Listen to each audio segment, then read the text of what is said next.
Uh,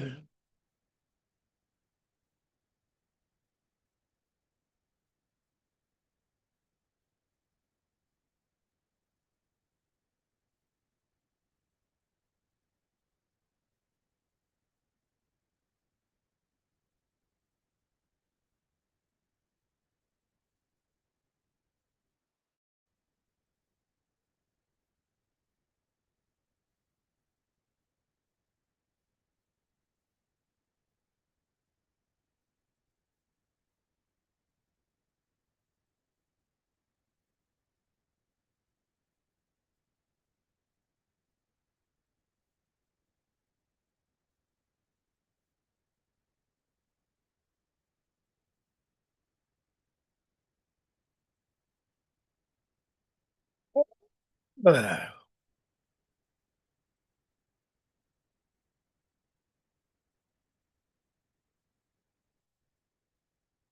well, this is going viral. January 14th, 2016. No, 2026. That's uh that's where we are now. And we're waiting to see who comes aboard. It usually takes a while until they should start knocking on the door and coming in. Oh, somewhere between 45 and the hour, which in New York would be 8:45 and 9 p.m.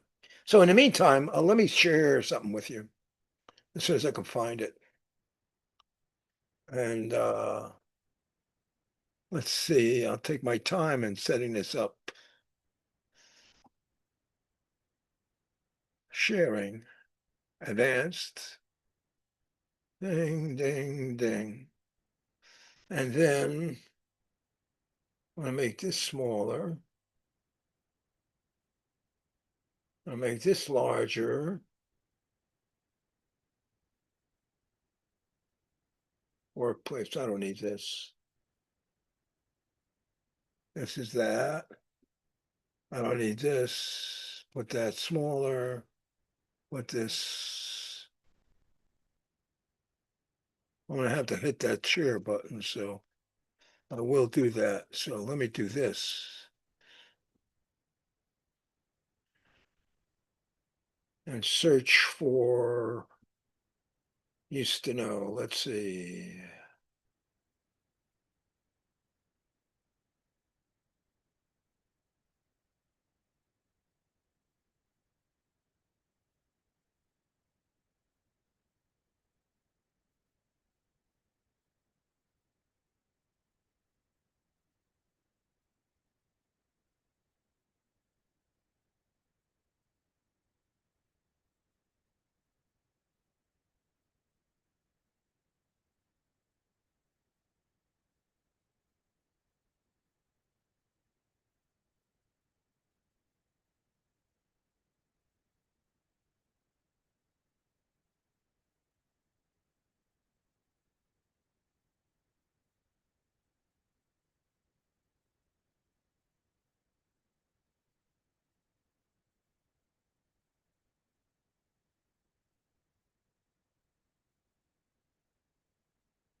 That's not it.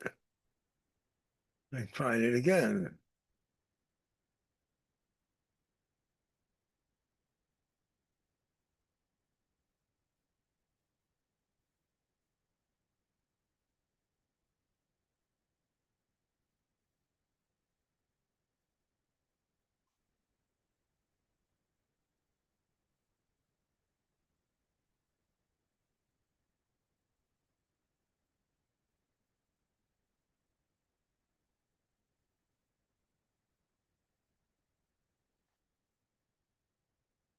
This is it.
Well, you could tell. Kind of obsessed with that piece of music. I think it's fantastic. I want to get one other version of it. Let me move back on this. Let's see, what do I do to get rid of this thing? Let's go there. Skip ahead. There we go. Skip ahead and go back to the beginning. Okay, now I'm going to pause this because I want to see if I have the other version. See,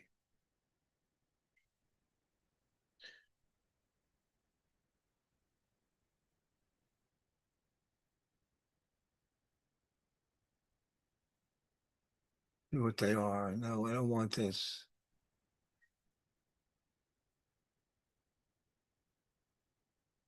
This is the other version. There we go. So we come over here. Oh, no, we go over here. And I go back to sharing. And I do this. And I say share. And we share over here. We get this up front. There we go. And we're sharing, right?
Oh, come on.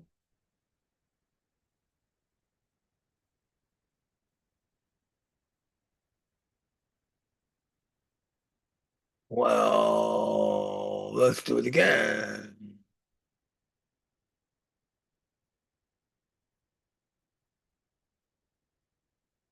I don't want this. I don't want this.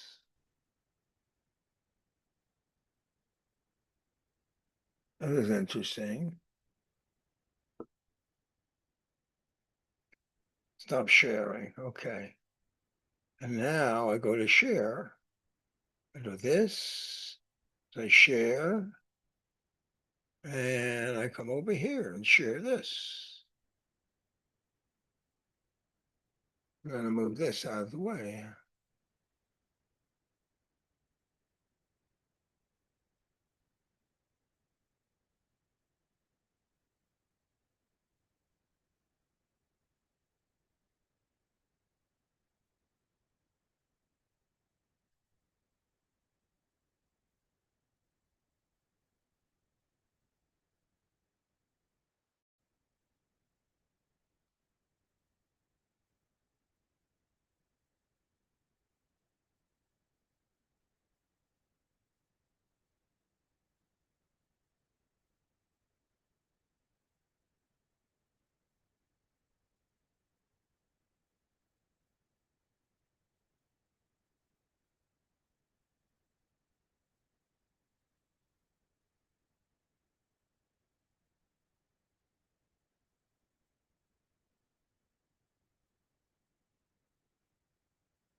Oh,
Hello.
Greetings.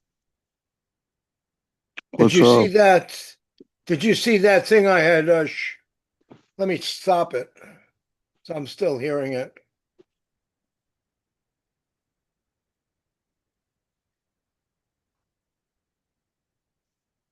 Oh, it's still going on. It was going on two or three things. I was playing fractals. Remember fractals?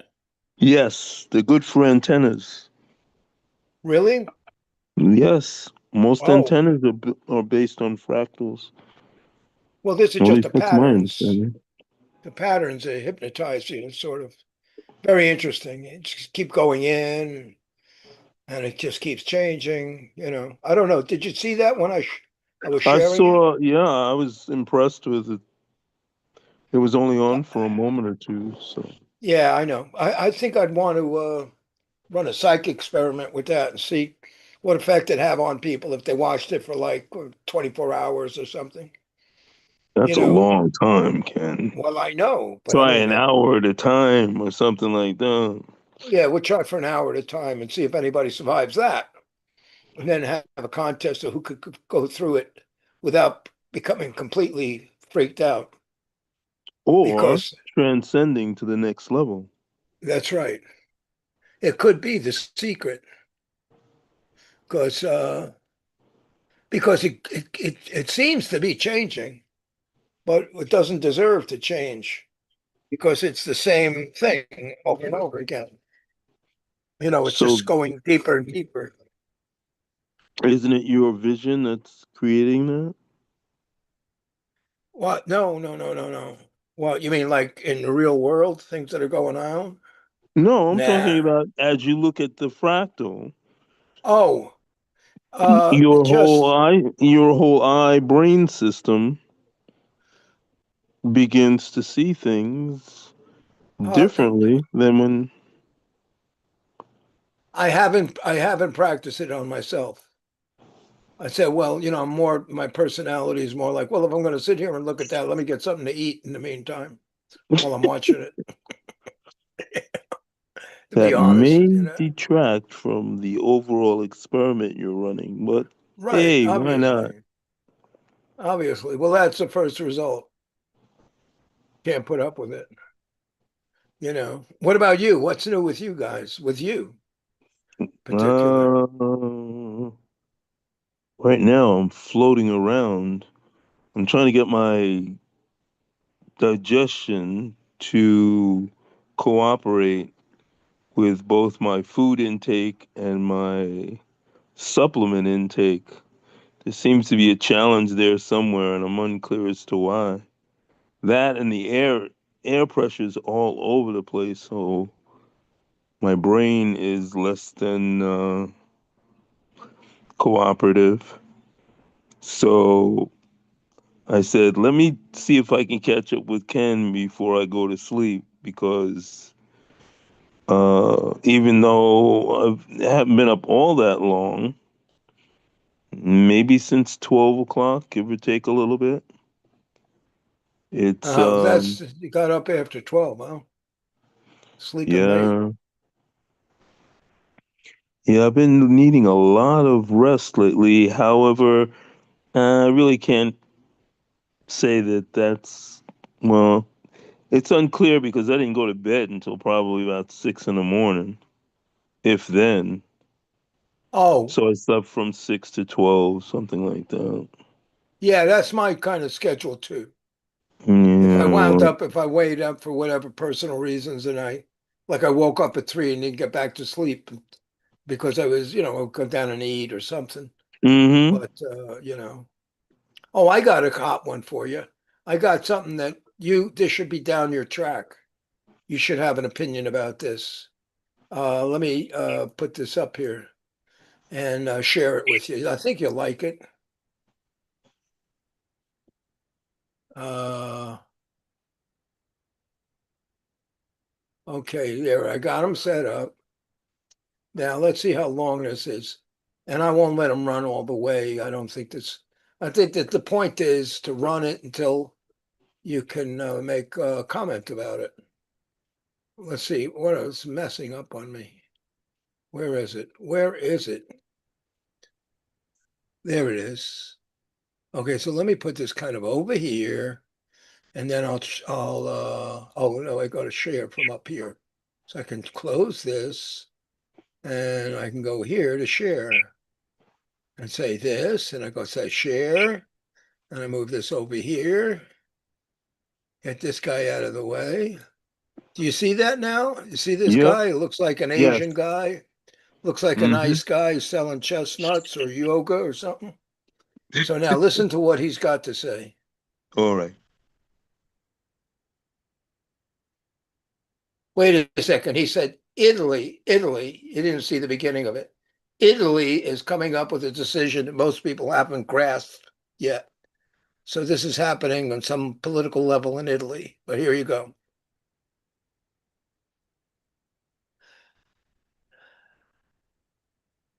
I have zero sound, but I'll read to the best of my ability.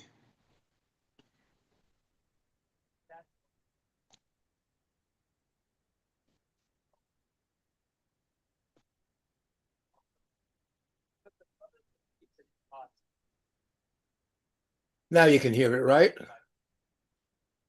Just no, not really.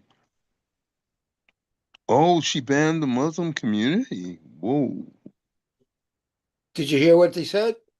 No, Oh, you're just reading the text. to the That's best of got my to, ability. okay, I'll read it. But that's, you can hear me, but Shops you and can't hear them. offices with. If you go back to Maloney, she said she banned the Muslim community. But, well, no, not their, she's not Fundamental the questions: people integration versus. versus, okay. So, yeah, this is what the topic is. And we can't get the Let me see if I the chop, audio. no, you should have the audio. I hear you, but I don't hear him.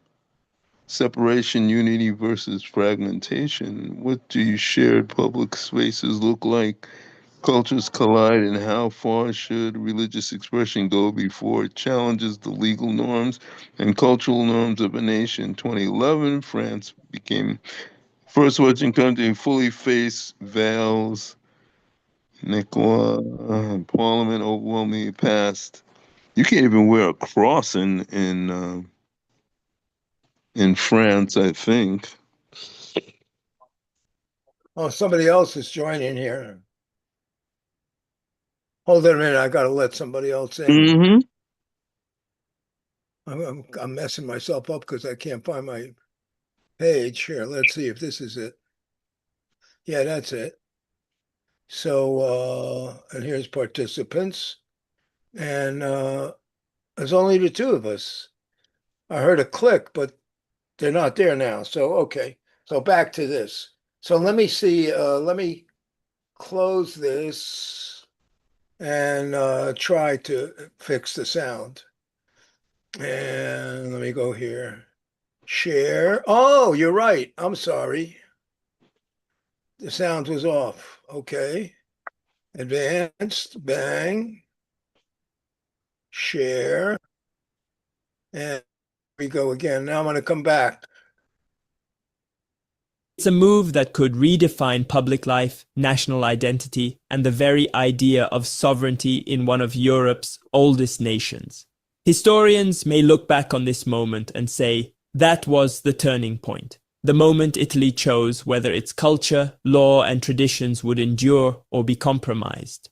Because the Brothers of Italy party, led by Prime Minister Giorgia Meloni, is preparing a nationwide ban on its Muslim community, a sweeping measure that would touch schools, shops, and offices with fines reaching up to $3,000. A move so consequential it could redefine public life, challenge religious norms, and assert national sovereignty in ways Europe hasn't seen in decades.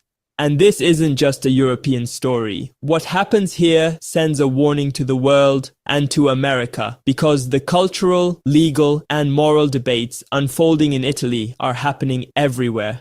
Public spaces, faith, and national identity are under pressure, and the choices leaders make now will echo for centuries. Stay with me, because what you're about to hear is not just European politics. It is a lesson in courage, principle, and the fight to defend civilization itself. Smash the like button, subscribe, and turn on notification, because we're about to reveal why this law could change the future of nations and why Americans should be paying close attention. Let's set the stage for why this ban in Italy matters, not just for Italians, but for anyone who cares about national identity, cultural cohesion, and the future of Western civilization. For decades, Europe has been wrestling with a fundamental question: integration versus separation, unity versus fragmentation.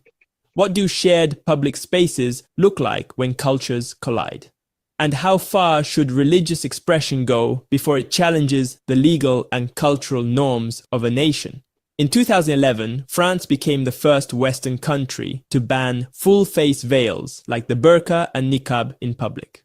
Parliament overwhelmingly passed the law as a measure to protect secular values and societal cohesion, and an estimated 1,600 fines were issued in the years that followed, reinforcing the idea that visible identity and open interaction are essential to public order.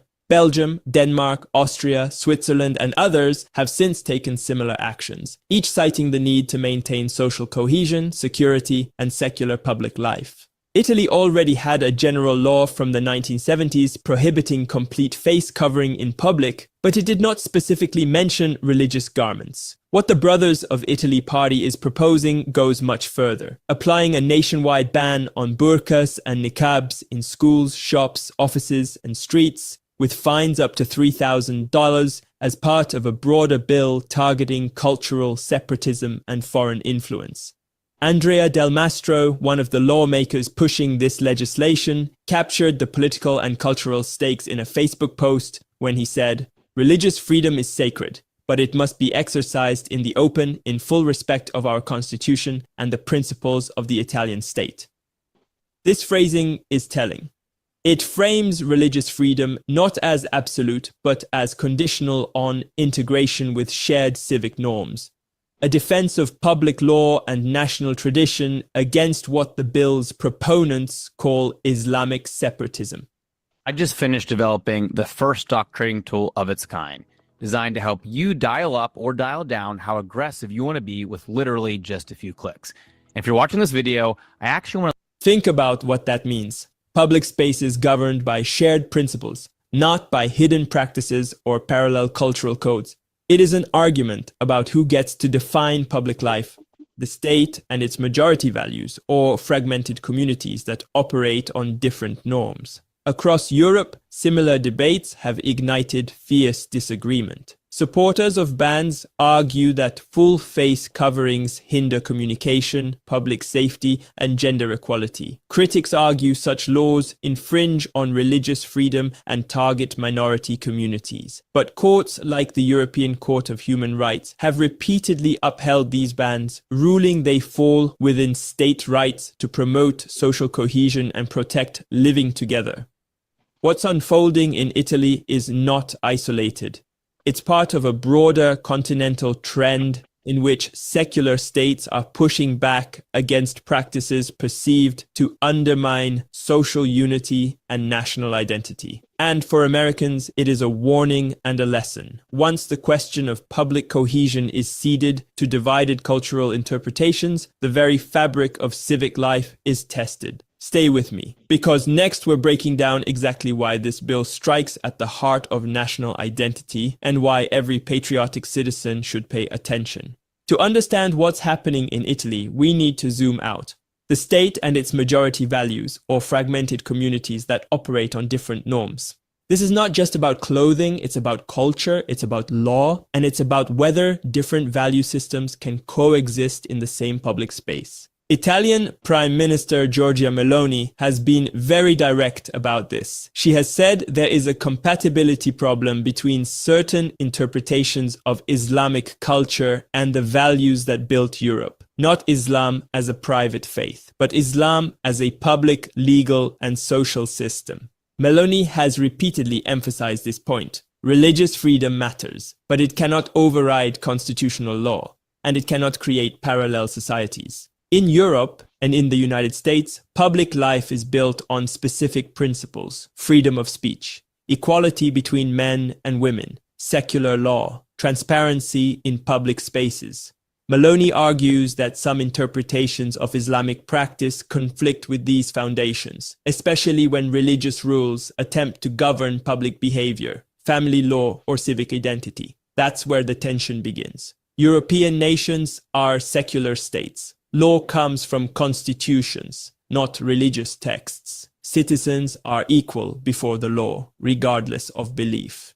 But when communities operate by separate cultural rules, leaders warn that integration turns into separation. Maloney has also raised concerns about foreign funding of mosques and cultural centers, arguing that outside governments should not shape Italian public life or values. Her position is simple but firm. Private faith is protected. Public life must remain unified. This is why countries like France, Belgium, Denmark, Switzerland, and now Italy have drawn clear lines in public spaces, not to target individuals, but to protect civic cohesion. Supporters of these laws argue that a society cannot survive with two legal cultures operating side by side. One nation, one legal framework, one shared public space. Critics say these policies go too far. Supporters say they don't go far enough.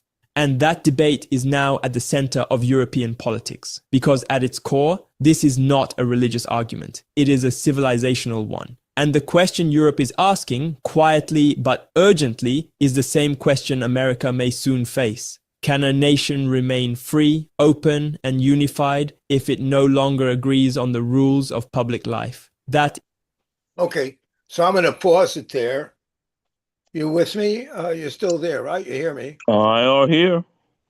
Yeah. Okay, so I'm going to stop sharing, but I want to go get something. I'll be back in a minute. So I'm gonna be here. See if I can I get in could the put that bed. back on, but I don't want to feel like I'm abandoning you. I'll be right back. Uh-huh.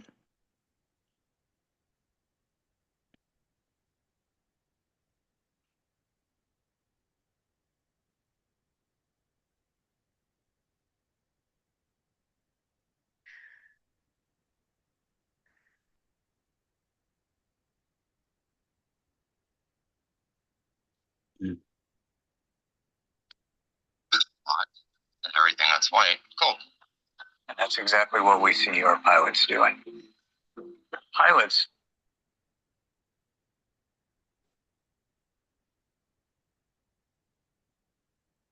were familiar with in earlier decades and toward a more triangular shape.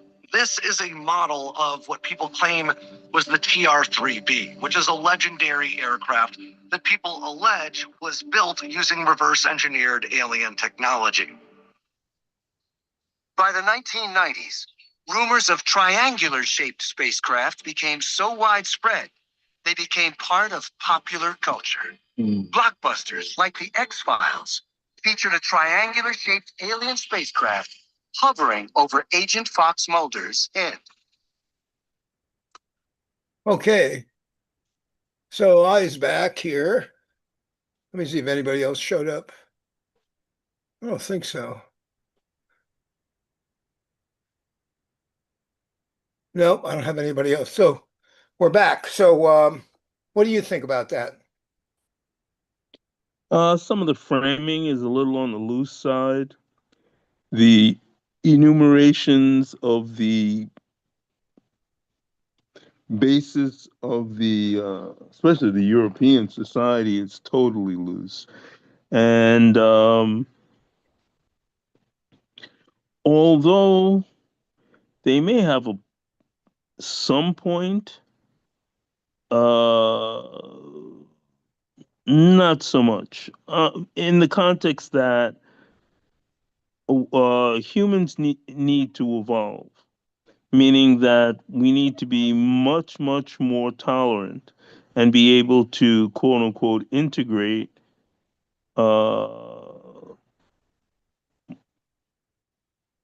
different segments of the society so that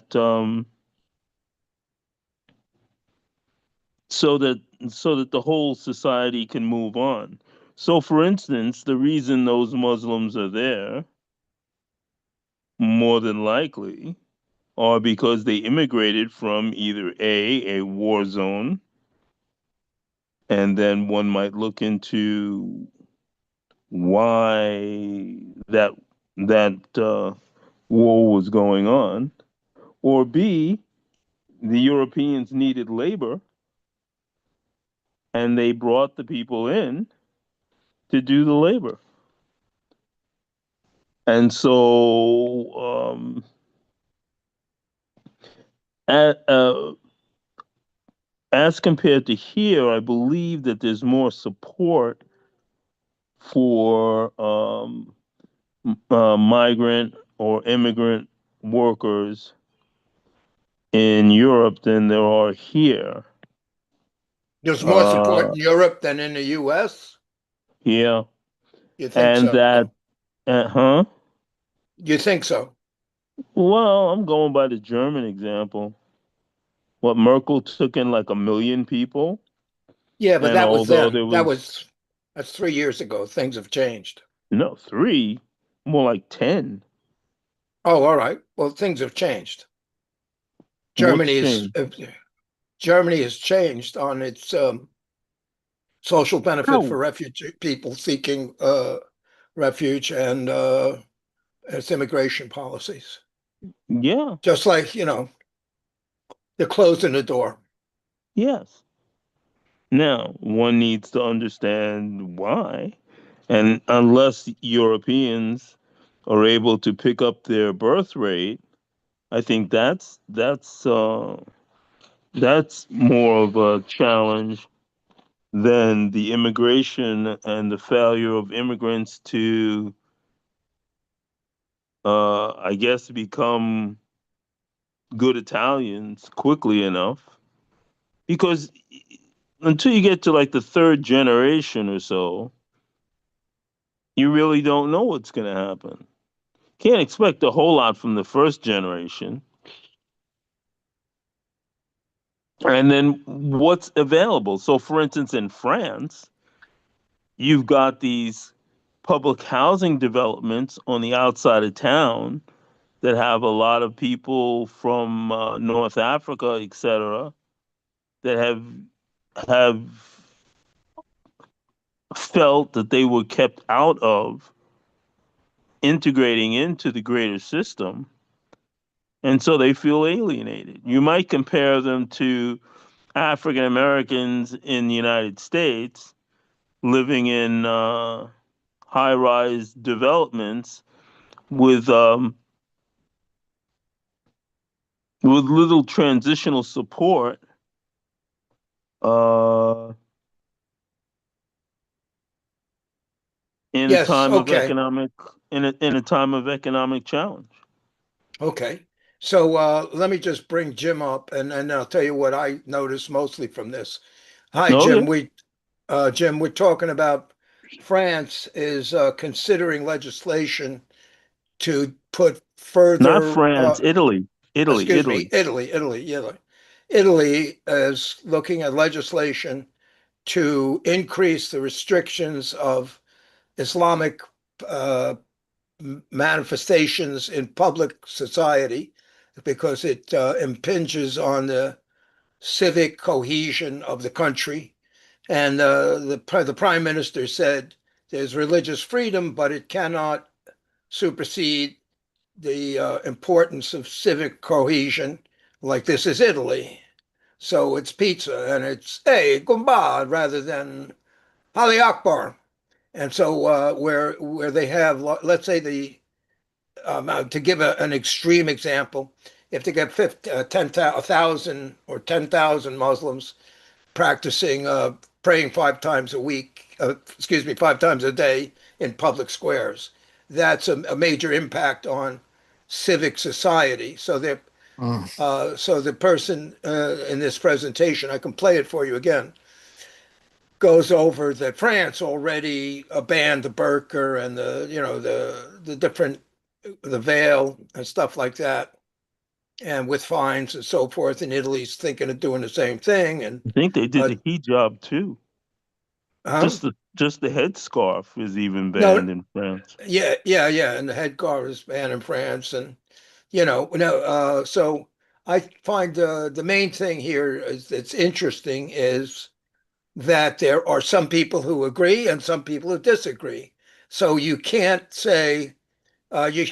say, well, it's a question of balance on all people's considerations. You just can't say, look, I know what's right and what's just, and you can't oppress these people and we owe them and whatever your viewpoint is. And somebody else says, no, we have a cultural history here that's being lost. We're being replaced with music and food and festivals and holidays and when you go to school and when you don't go to school and how many wives you can have and who gets the inheritance. These are sometimes very particular to foreign cultures, not always religious. Let's say a country has when somebody dies, the oldest son gets everything. And that might be some religious aspect, but it could also be a cultural aspect. And that might be a violation of the contemporary considerations in the judicial system of a country that they're living in, that they emigrated to. So this situation is manifest where even if people try to suppress the report of it, the manifestation exists from Australia to Austria. It's going on all over the world because of the mass immigration that started. I guess there's been mass immigration in the past, but this current cycle, I'm not a historian. I don't know if it started in the 70s or 80s, but it's had a big impact.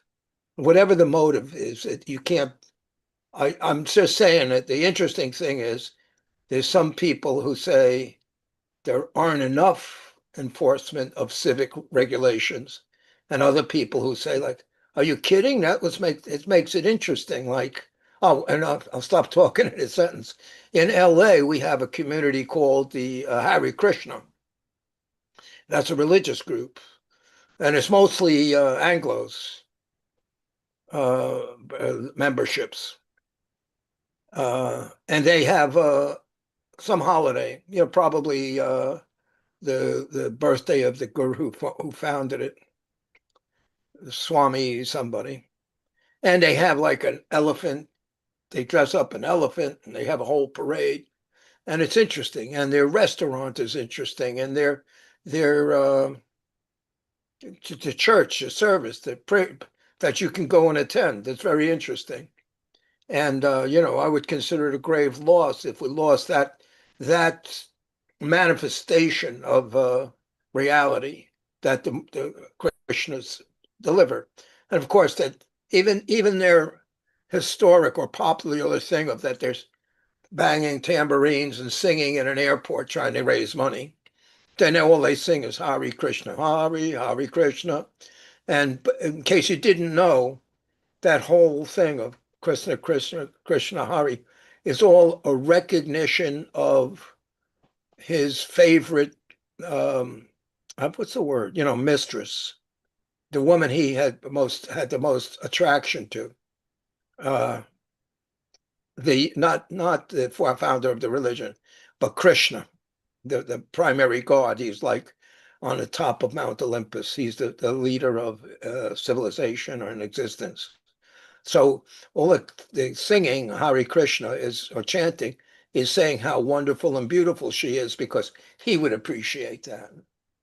Krishna would like that people were, worshiping the girl he had affection for, a woman he loved. So, but I would consider it a major loss to have that odd, very different reality, and whereas but that's personal for me. But I mean, other people would have that too. We have a little Ethiopia, a little Italy, a little China, or a little Tokyo, and I don't know. It's not Beijing. It's not called Little Beijing, but it's called Chinatown. But there's a little Italy and a little Tokyo, and there's some Polish enclaves and Russian enclaves and Armenian enclaves where you can go to get in that neighborhood different kind of meals and different kind of supermarkets, and it makes life interesting. And of course, you have that kind of balkanism in New York City.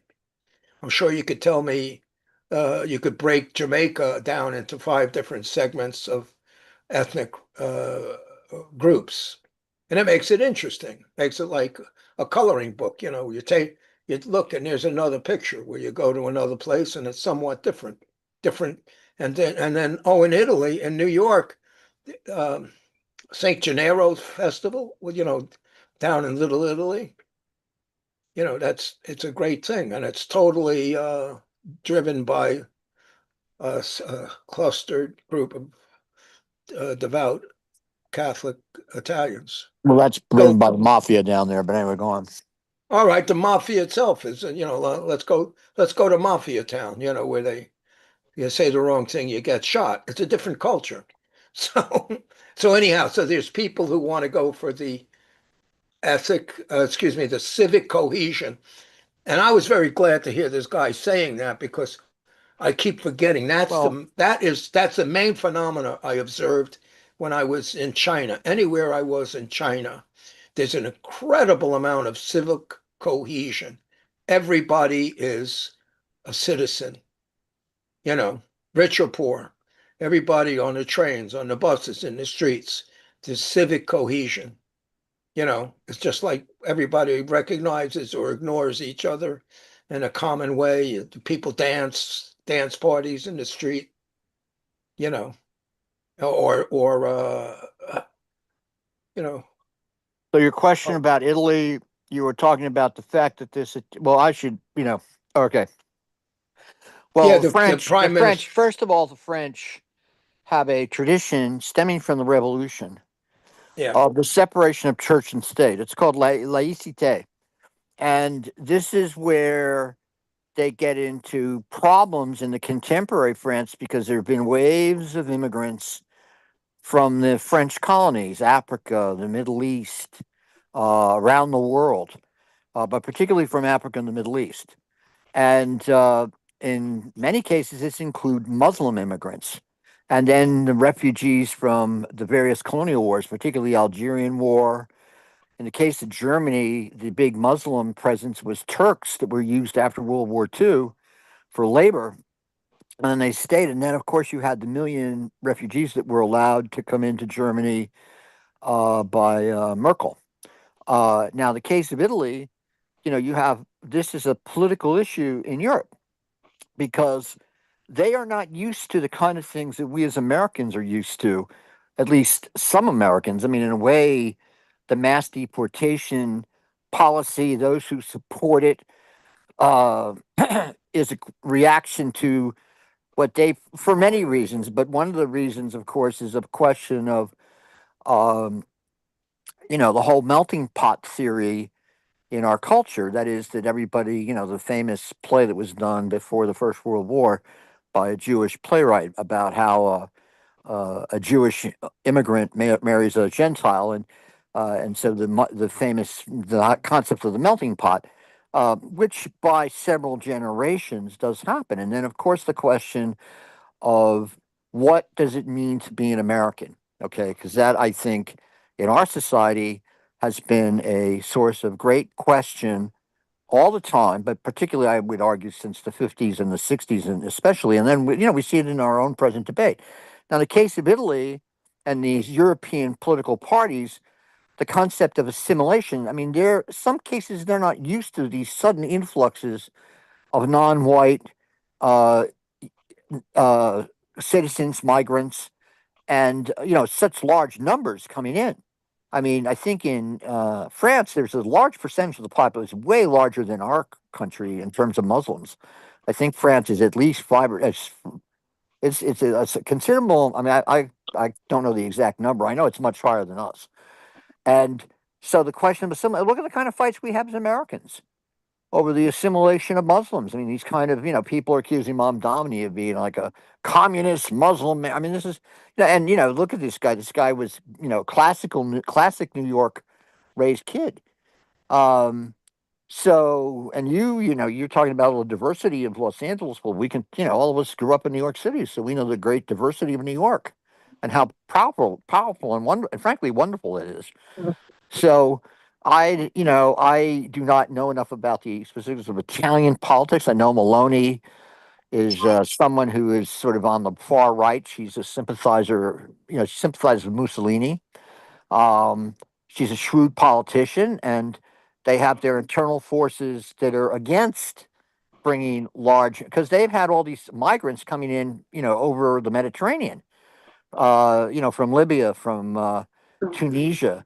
And so the Italians, particularly in the southern part of Italy, and then if you go to Spain, I mean, I don't know if the last time you've been to Europe, Kenny, but in Spain, you see Africans all over the place because these guys have legitimate reasons to get the hell out of the countries they're in, and they're trying to better their lives. It's like any migrants anywhere in the world. They're just trying to better their lives and escape from declining and deteriorating economic conditions. And when you have all these people who come into these cultures that are sort of sharply divided, remember in the case of Europe, they got clobbered by the recessions, particularly the 2007 2008 recession.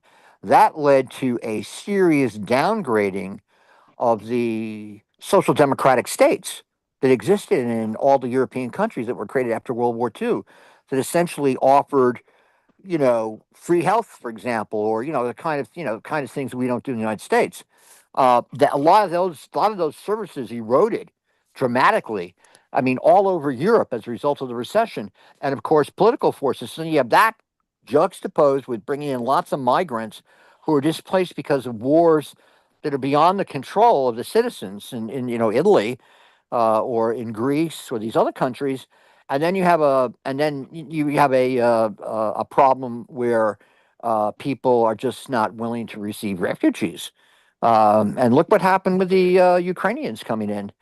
So these are legitimate questions, and these are the kind of things that any society will get into, and particularly these days, we have all these the rise of the right in Europe, and one of the things, of course, that unites them is this issue of migrants. They want them all deported. Um, and so what's happening in Italy is not that unusual. To look what's going on in England when they had that large demonstration for mass deportation of all the non-Brits, had 100,000 people in London.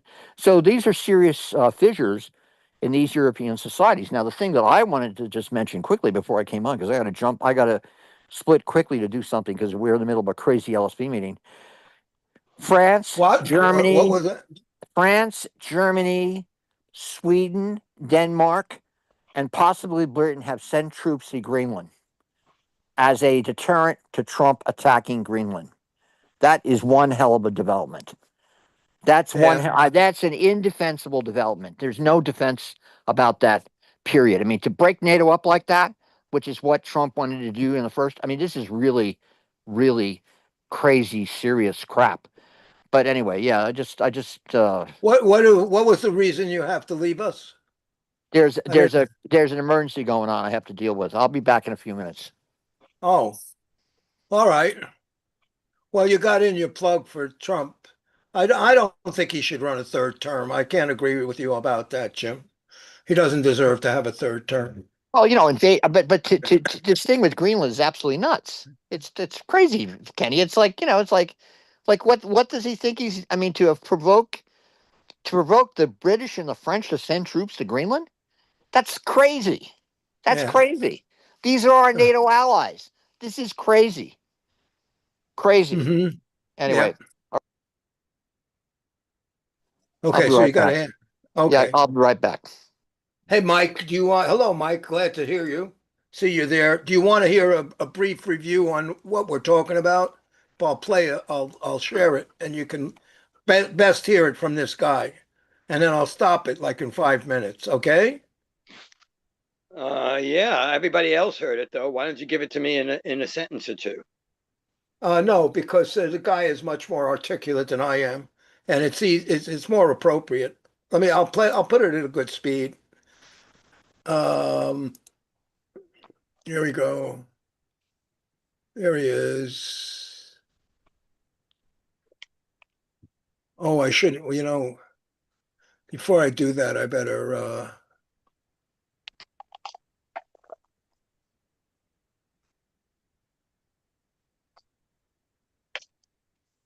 I have to make sure that the sound's okay. Let me know. Is the Italy sound- is on the verge of a decision that most people haven't fully grasped yet. This isn't a small policy change. It's a move that could redefine public life, national identity, and the very idea of sovereignty in one of Europe's oldest nations. Historians may look back on this moment and say, that was the turning point. The moment Italy chose whether its culture, law, and traditions would endure or be compromised. Because the Brothers of Italy party, led by Prime Minister Giorgia Meloni, is preparing a nationwide ban on its Muslim community, a sweeping measure that would touch schools, shops, and offices with fines reaching up to $3,000. A move so consequential it could redefine public life, challenge religious norms, and assert national sovereignty in ways Europe hasn't seen in decades. And this isn't just a European story. What happens here sends a warning to the world and to America, because the cultural, legal, and moral debates unfolding in Italy are happening everywhere. Public spaces, faith, and national identity are under pressure, and the choices leaders make now will echo for centuries. Stay with me, because what you're about to hear is not just European politics. It is a lesson in courage, principle, and the fight to defend civilization itself. Smash the like button, subscribe, and turn on notification, because we're about to reveal why this law could change the future of nations and why Americans should be paying close attention. Let's set the stage for why this ban in Italy matters, not just for Italians, but for anyone who cares about national identity, cultural cohesion, and the future of Western civilization. For decades, Europe has been wrestling with a fundamental question: integration versus separation, unity versus fragmentation. What do shared public spaces look like when cultures collide? And how far should religious expression go before it challenges the legal and cultural norms of a nation? In 2011, France became the first Western country to ban full-face veils like the burqa and niqab in public. Parliament overwhelmingly passed the law as a measure to protect secular values and societal cohesion, and an estimated 1,600 fines were issued in the years that followed, reinforcing the idea that visible identity and open interaction are essential to public order. Belgium, Denmark, Austria, Switzerland, and others have since taken similar actions, each citing the need to maintain social cohesion, security, and secular public life. Italy already had a general law from the 1970s prohibiting complete face covering in public, but it did not specifically mention religious garments. What the Brothers of Italy party is proposing goes much further, applying a nationwide ban on burqas and niqabs in schools, shops, offices, and streets, with fines up to $3,000 as part of a broader bill targeting cultural separatism and foreign influence. Andrea Del Mastro, one of the lawmakers pushing this legislation, captured the political and cultural stakes in a Facebook post when he said, "Religious freedom is sacred, but it must be exercised in the open, in full respect of our constitution and the principles of the Italian state." This phrasing is telling. It frames religious freedom not as absolute, but as conditional on integration with shared civic norms. A defense of public law and national tradition against what the bill's proponents call Islamic separatism. Think about what that means. Public spaces governed by shared principles, not by hidden practices or parallel cultural codes.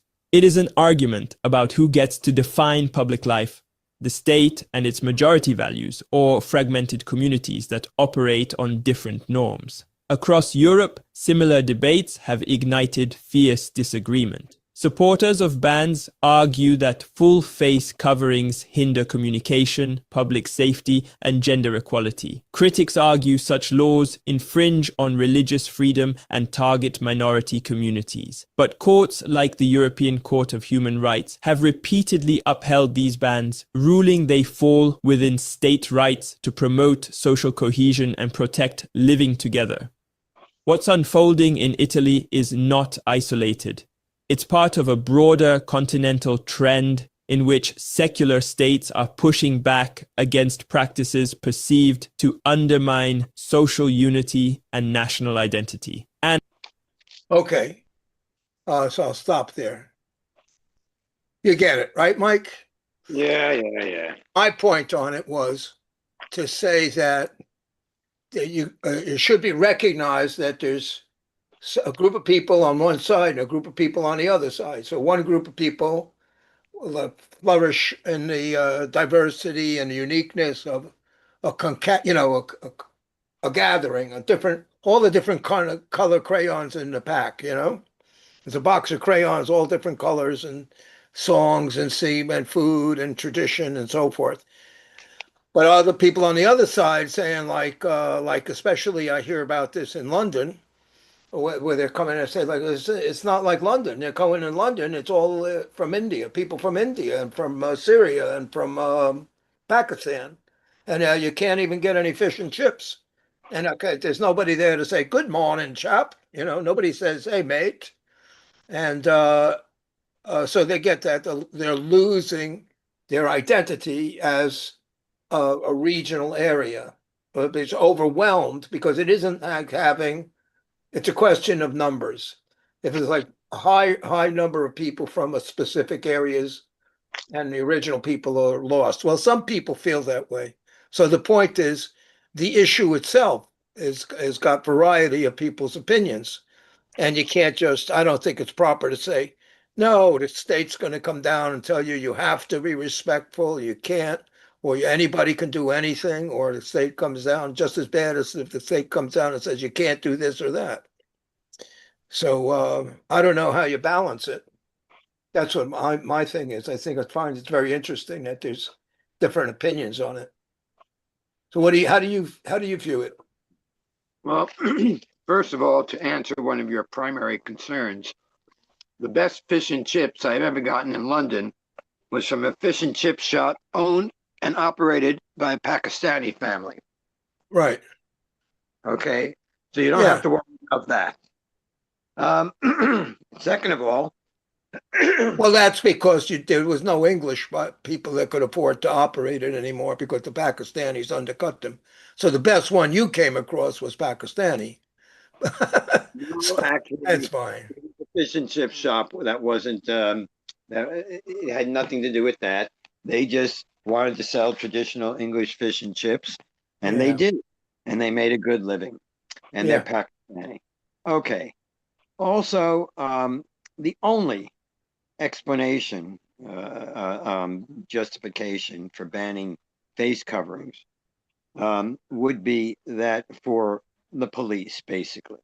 So, in other words, you can't ID somebody who's committing a crime if their face is covered. But then again, if somebody's wearing one of those face masks that people wear, if you're skiing, a ski mask or something like that, is that illegal? Is that included? Um, you know, when it comes to integrating, the United States has a concept called the melting pot, where everybody melts into one unified American identity. In Canada, they have the cultural mosaic, in which you have all these different cultures working together and united, but keeping their own cultural identity. I have seen my observations in Canada is that their concept works far better than ours. People do in Canada consider themselves Canadian. Why? Because they're allowed to keep their cultural identity, and therefore they feel good about that and good about being Canadian. And they all look and act and sound Canadian, but they have their own, cultural things which everybody accepts. So this whole thing about forcing them into a cultural unification or monolithic culture is, I think, has been, in my opinion, proven wrong. If you allow people to hold on to their cultural identities, within the law of a constitution, but if you allow people to hold on to their cultural identities, they're going to feel much more at home, much more willing to much more willing to accept themselves as part of that nation and to have national unity and a national identity. That's my observation. Right. As far as this law that's going on in Italy, it seems to me that there must be something more to it than that. Singling out Muslims, it didn't sound like he was accusing them of singling out Muslims, but if you single out Muslims or any ethnic group, any ethnic, religious, racial, or anything like that group, then it's racist. And then it's morally and ethically wrong. If you're singling out one, obviously, people who are worried about Muslims in particular, to me, that's just racist against Muslims. If you say anybody, you say we just have across the board thing, you can't cover your face, you can't wear this in public, et cetera, et cetera. You can wear it at home or something like that. That goes for everybody. I mean, I know there was a problem with Orthodox Jews wearing yarmulkes in the military or something. Okay, if you're doing it across the board, at least you could say it's not racist against any one particular race. But again, you got to have some flexibility in a society. And if you're looking to in other words, if you're worried about terrorism, well, then you've got to make your point your laws or your regulations specifically against terrorists, whichever group they may be associated with. Just the idea of terrorism. So I don't know. I'm a little suspicious of this. It seems like rather than, and I know there are people who immigrate from other countries to France, to Italy, to Britain, who do not wish to adopt that culture. They wish to make British or French or Italian culture into their own, to, shall we say, suppress their culture in favor of their own. That's just as wrong. But the fact of the matter is, by oppressing people in any way or singling out a group, you're not going to be solving the overall problem. You're not going to be helping people feel more Italian, feel more French, or feel more British, or whatever it is.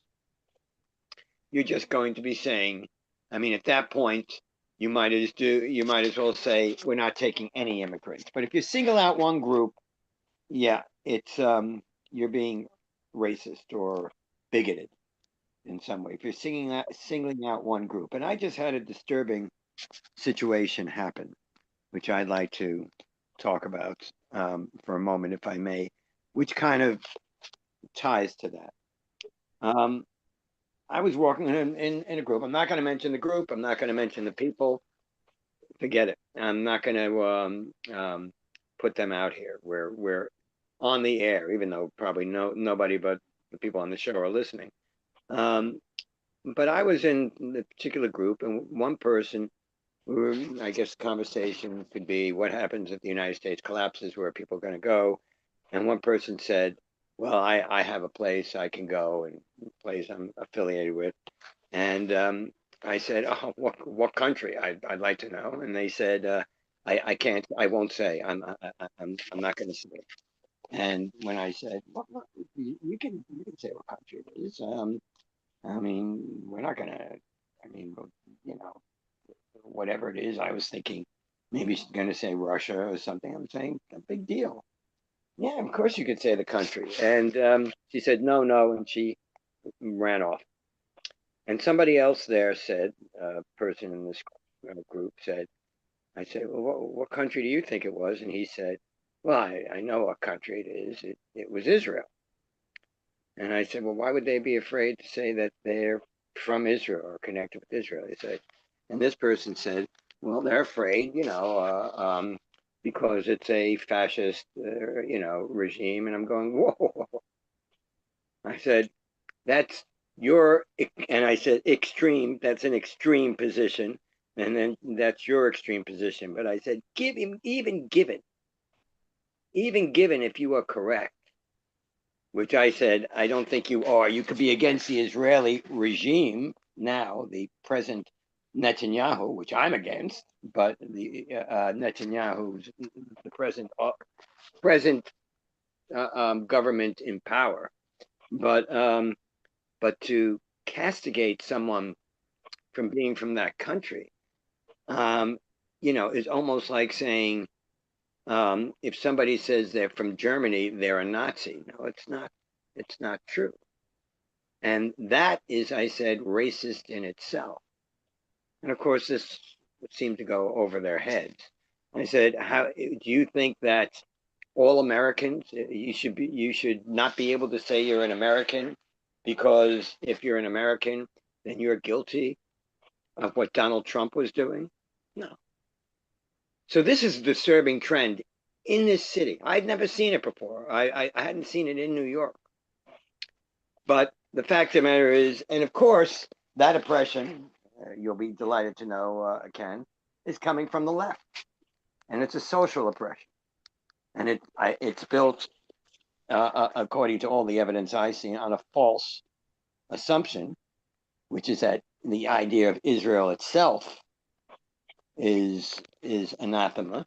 And to me, this is going back, this is like almost into Holocaust denial. I mean, as far as the idea that, we went on to this, that Israel doesn't have a right to exist. I mean, I can go to Mondami's comment, which to me is an example of cluelessness and is a hint. I hope it's an isolated thing on his part, but when he said, I believe in the state of Israel, but not as a Jewish state, I said, no, come on. That's like saying I believe in the United States, but without the Constitution. I mean, it's just insanity. It's total cluelessness. But wait a minute. You're supposed to respond to that.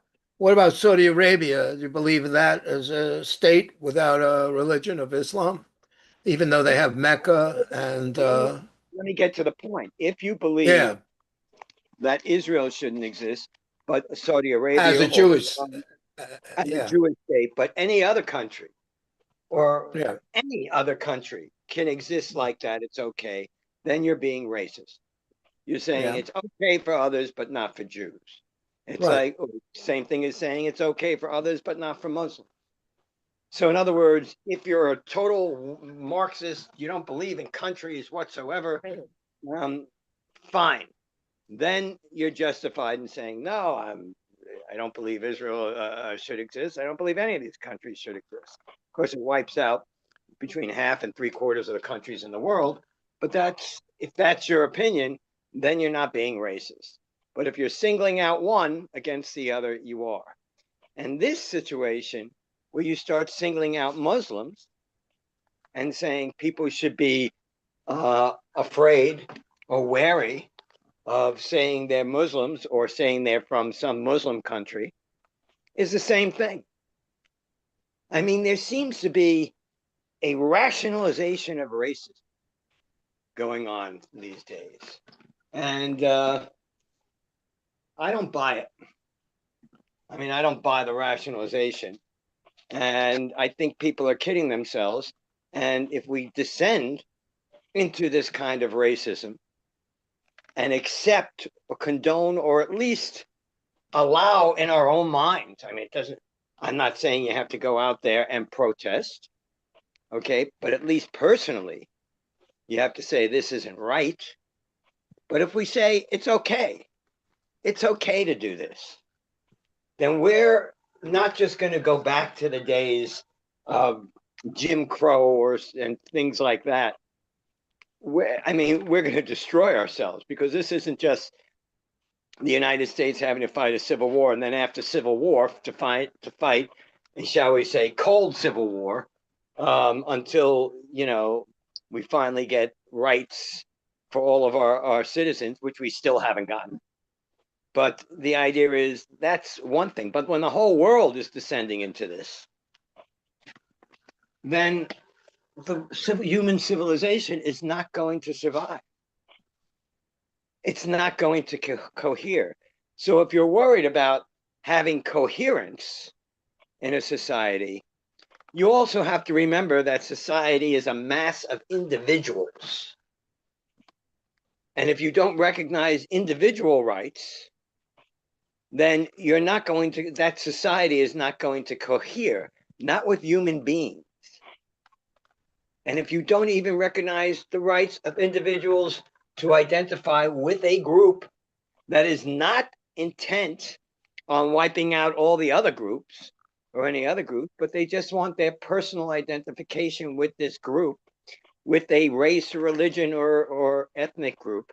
And you're saying, no, you can't have that identification. You can't identify with that. If you want to be part of society, you have to give up that identification. Then you're going to either have a totally dehumanized society, completely dehumanized society, or no society at all. And I know I've gone a little further than what that little thing is about, but I'm really concerned about it now. I'm really concerned about this thing where people are now saying you don't have a right to your opinion or to say where you're from or to say who you are. I mean, or you should be afraid. You are not welcome if you do that. That is the death of a society, as far as I'm concerned. And Yeah, but I think, Al, let me interrupt you. You're doing something I've heard you accuse other people of. You're creating a straw dog. The policies that they're trying to put up forward in Italy have nothing to do with identifying yourself as a Muslim or practicing Islamic faith. It's got to do with people have to expose their face. You have to be social and so people can see your face, so they can tell whether you're lying or whether you're a crook. Ken, I know that. And that's all it is. It's a limit on Let clothing. me just cut you off for a second. I know that. I said that I'm going beyond and a little aside from the topic because this thing that I witnessed last night, I witnessed it. I took a very journalistic point of view. I'm saying, let me find out what's going on here. But I wanted to talk about that as well. So I did move. Oh, I see. Yeah. Okay, As so what I want to follow. If you want to keep on the other topic, I just had to vocalize that. Okay, great. So no, I think the topic the guy is bringing up is because of there's been historic cases of mass migration around the planet for the last 40,000 years or whatever, But because of the recent migrations that occurred in the last 5 or 10 years, there's been backlash on European cultures and some other countries saying we're losing our identity because of we're getting overwhelmed by foreign identities that come here and they continue to practice what they bring from the old country beyond which creates an intrusion. And some places accept it and some places don't. In other words, lots of Mexican restaurants in LA. There used to be lots of Jewish restaurants in New York and Italian restaurants in New York and LA. I think there's more Italian restaurants in LA than there are in Naples, that's for sure.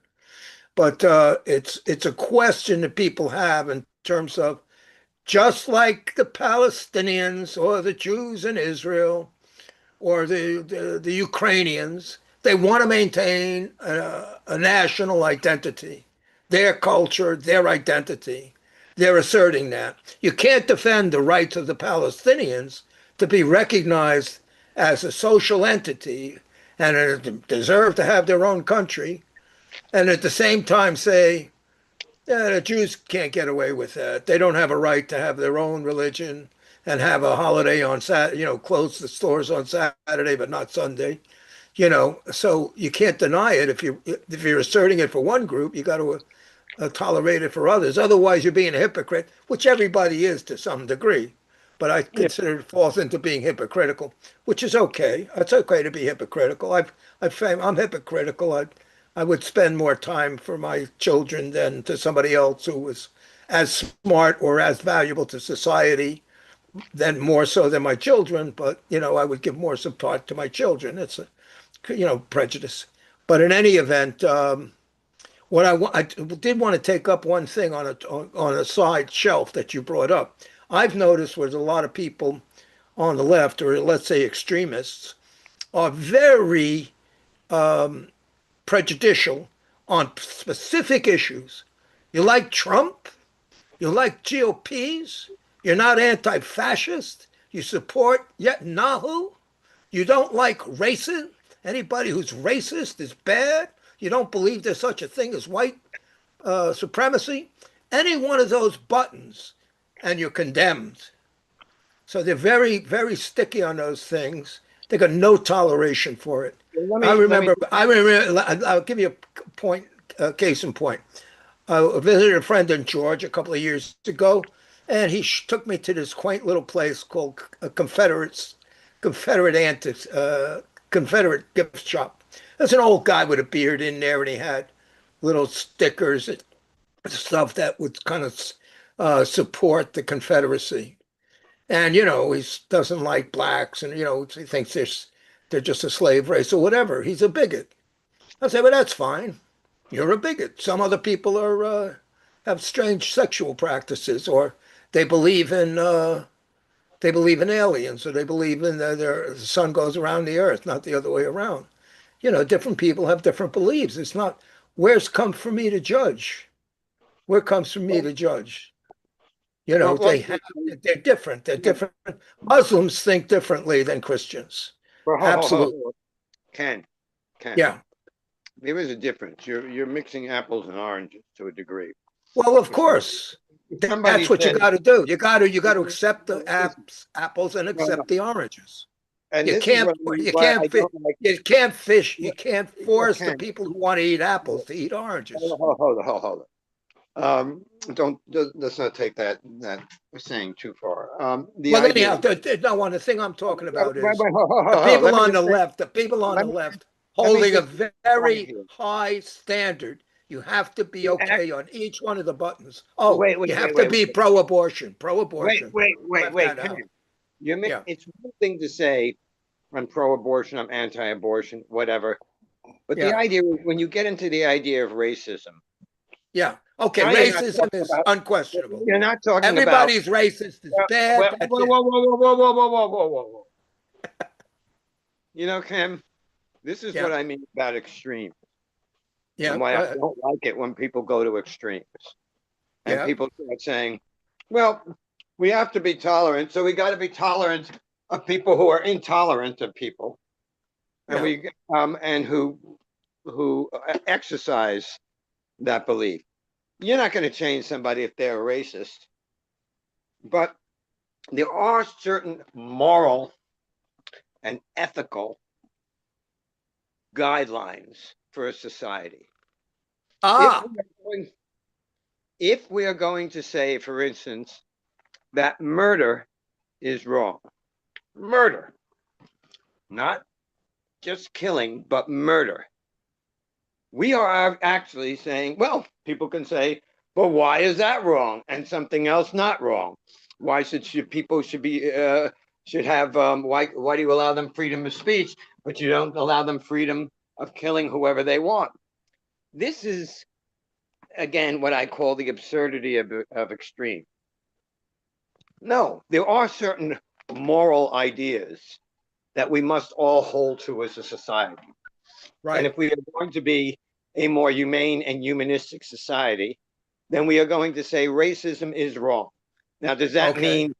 does that mean if somebody's a racist, you have a right to kill them, or they could go to jail because of what they think? They're not going to change what people think.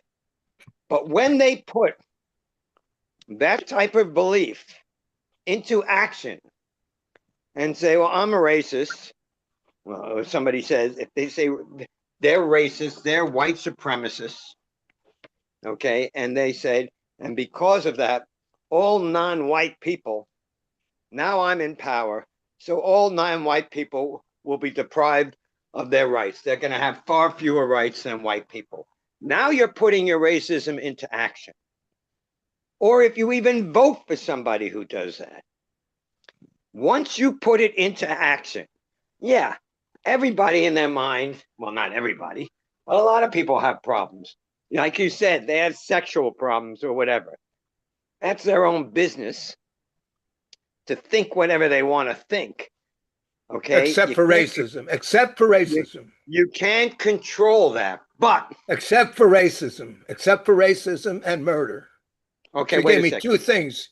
You have no toleration for unwarranted The idea murder. is, as a society, I mean, if you want, I mean, that's the whole purpose. If you go back thousands of years and you go back to the concept, regardless of how, whether or not you think it's from God or from man, of the Ten Commandments. Ten Commandments were put out there because those were the guidelines for society, for that society. Now, when you start saying no guidelines, then you have no society. When you start saying, okay, racism, we're going to be, this is going to be a racist society. It's going to be a racist society. Then you got things like Nazi Germany. And then they start doing things according to that racism. That means the rest of the world, the anti-racist part of the world, or the world that is less racist, shall we say, is going to have to stop them by force. Where is that? Where is that besides Western Europe? You're talking about World War II? Oh, wait. No, racism around the world. What do you mean? China, Japan, India, racism all over the place. Excuse me. Yeah. There was racism during the Second World War. No. Right now. Where is there racism? India. Of course. Caste system. No. It hasn't stopped.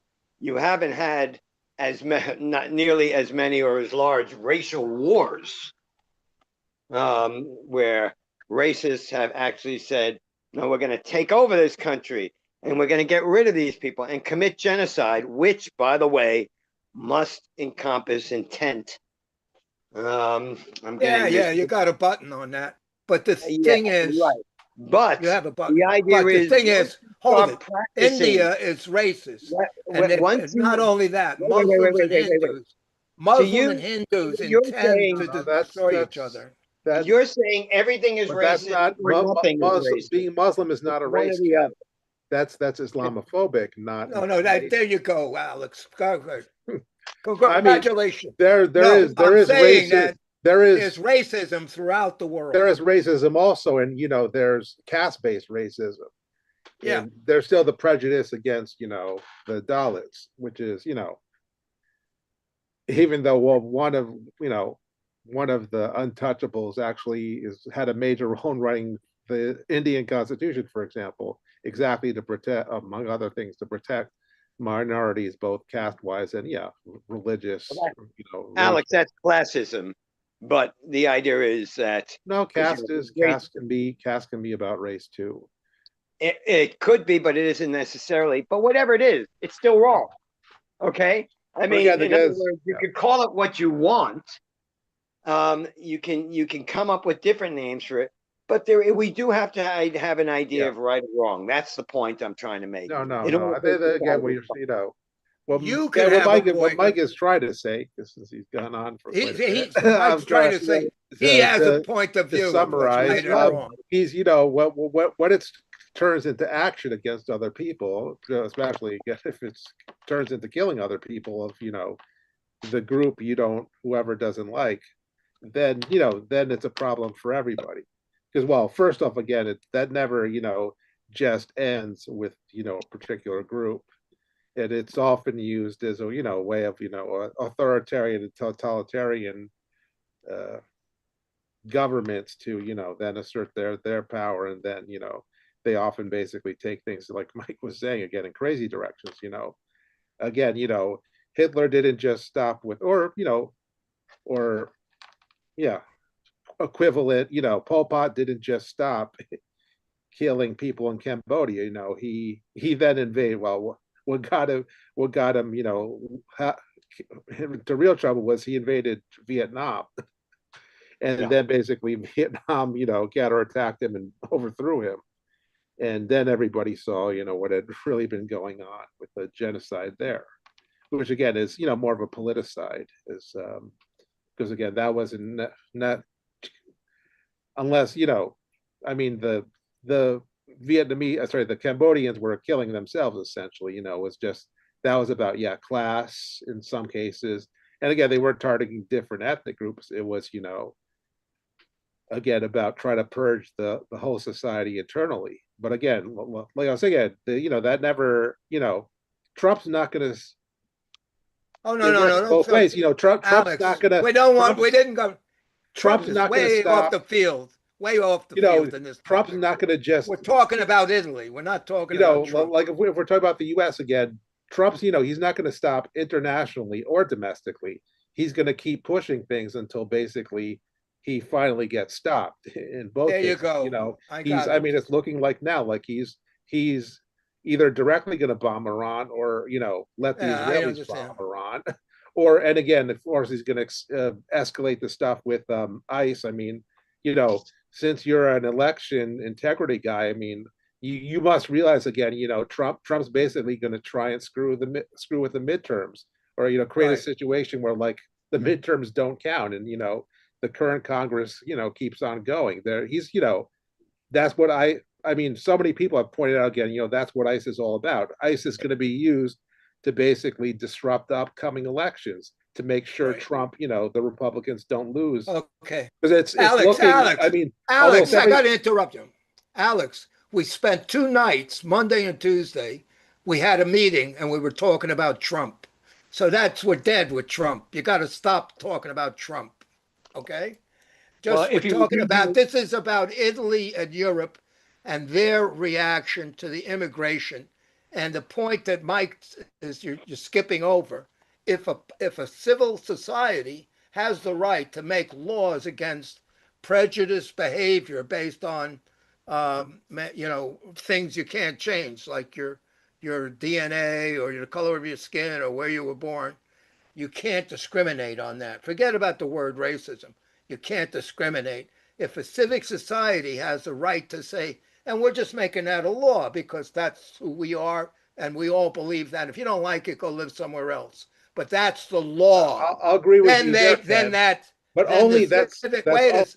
I didn't finish the idea. Then that civic society, which especially if it's based on a democratically elected governance, has the right to say, we also believe that you should, when in public areas, have your face exposed unless there's some medical reason or you were acid thrown in your face or anything like that. Then there could be exceptions. But generally speaking, we want the children to grow up seeing people, being seen, and we want people in the commerce and in public life to be seen and to see each other. We believe in that just as much as we believe in preventing prejudicial action. So a society can come up with a regulation like that. Just because you don't think so, that's fine. No, but it's a question of how the public thinks. But it's that if they create the conditions that lead to that mass migration, which again, both Europe and the US have, both in the case of the Middle East and Latin America, again, who's been overthrowing governments, in both. I think you're full of shit. Who's been bombing? I think it's bullshit. So no, agrees with you. It's not bullshit. That's another belief on the left. It's a belief on the left that the reason there was mass migration is because of what the CIA did. No, Ken. The Brown University studied the war on terror. 4 million people were killed directly and indirectly again, and probably more than 2 million directly bombing. That's not a little thing. Killing 2 million but we people. did not get a surge of the population coming from Iraq and Iran. We did not get a big. Why don't you get back? They came from Africa and from South America. you're going off on a tangent. We didn't There are bound no. them. We didn't bound them. Where do you think both the going Somalis? off on a tangent. All right, I'm sorry I stepped on No, your religious beliefs, but that's okay. no, Okay, now, wait a Ken. second, though. Why do you think Hold the it, Somalis hold it. came here? You're Somalis entitled came to here believe because that. we've been Hold it a destabilizing their second. country for 40 years. You know, Yeah. we've been destabilizing them since the 80s, since Yeah. since wait, Black wait, Hawk let's Down get and all back that. to the That was question. the U.S. Let's get back to Not the question. only. Alex, let's get back to the question. Okay? Yeah. In fundamentalist Islam, in more fundamentalist Islam, as well as ultra-Orthodox Judaism to a certain degree, and some other isolated religions, the idea is the woman is not supposed to go out showing any type of she's supposed to cover herself up as much as possible. Okay, that is the culture. That may, whether it's they interpret it as according to the religion is another matter, but at the very least, it's the culture. So, but then you have the society that says, I think this is the point you're talking about, Ken. The society that says, wait a second, okay, if we have to identify, somebody has to identify someone who committed a crime and they're all covered up, how are we supposed to do that? Even if it's only 1 out of 100 people, 1 out of 1,000 people that we're talking about. So you have a conflict there, and that's an interesting question, okay? In other words, it is an interesting question. In order to preserve public safety, you have to be able to identify people who are committing crimes. If that's accepted, then what are you going to do where somebody's cultural or religious identity involves covering themselves up? And how do you negotiate that? And that is a problem that societies have to work out. And I don't think a blanket answer is going to do any good, where you just say, nope, nobody's allowed to cover themselves up under any circumstances or whatever. The idea is, can you say face covering? Yeah. Maybe you can say that. I don't know, but it's a problem. It's a question, and it's a problem. And it's a problem we have to deal with. And I don't think we're going to come up with the answers on this show. Not from what I've heard of our conversation. So No, the question is not what the answer is. The question is, does a society have a right to make decisions like that? to tell people whether or not they can cover their faces. Yeah, to what degree can you enforce civic cohesion? Can you enforce it where you say everybody has to say, oh, in France or in Italy, they go giorno, giorno, giorno, giorno, giorno. And in France is giorno, I forgot the French story. You say good morning. You have to say good morning, or people will stop you and say giorno. Okay. All right. They expect it. In France, if you don't say bonjour, and in Bonjour.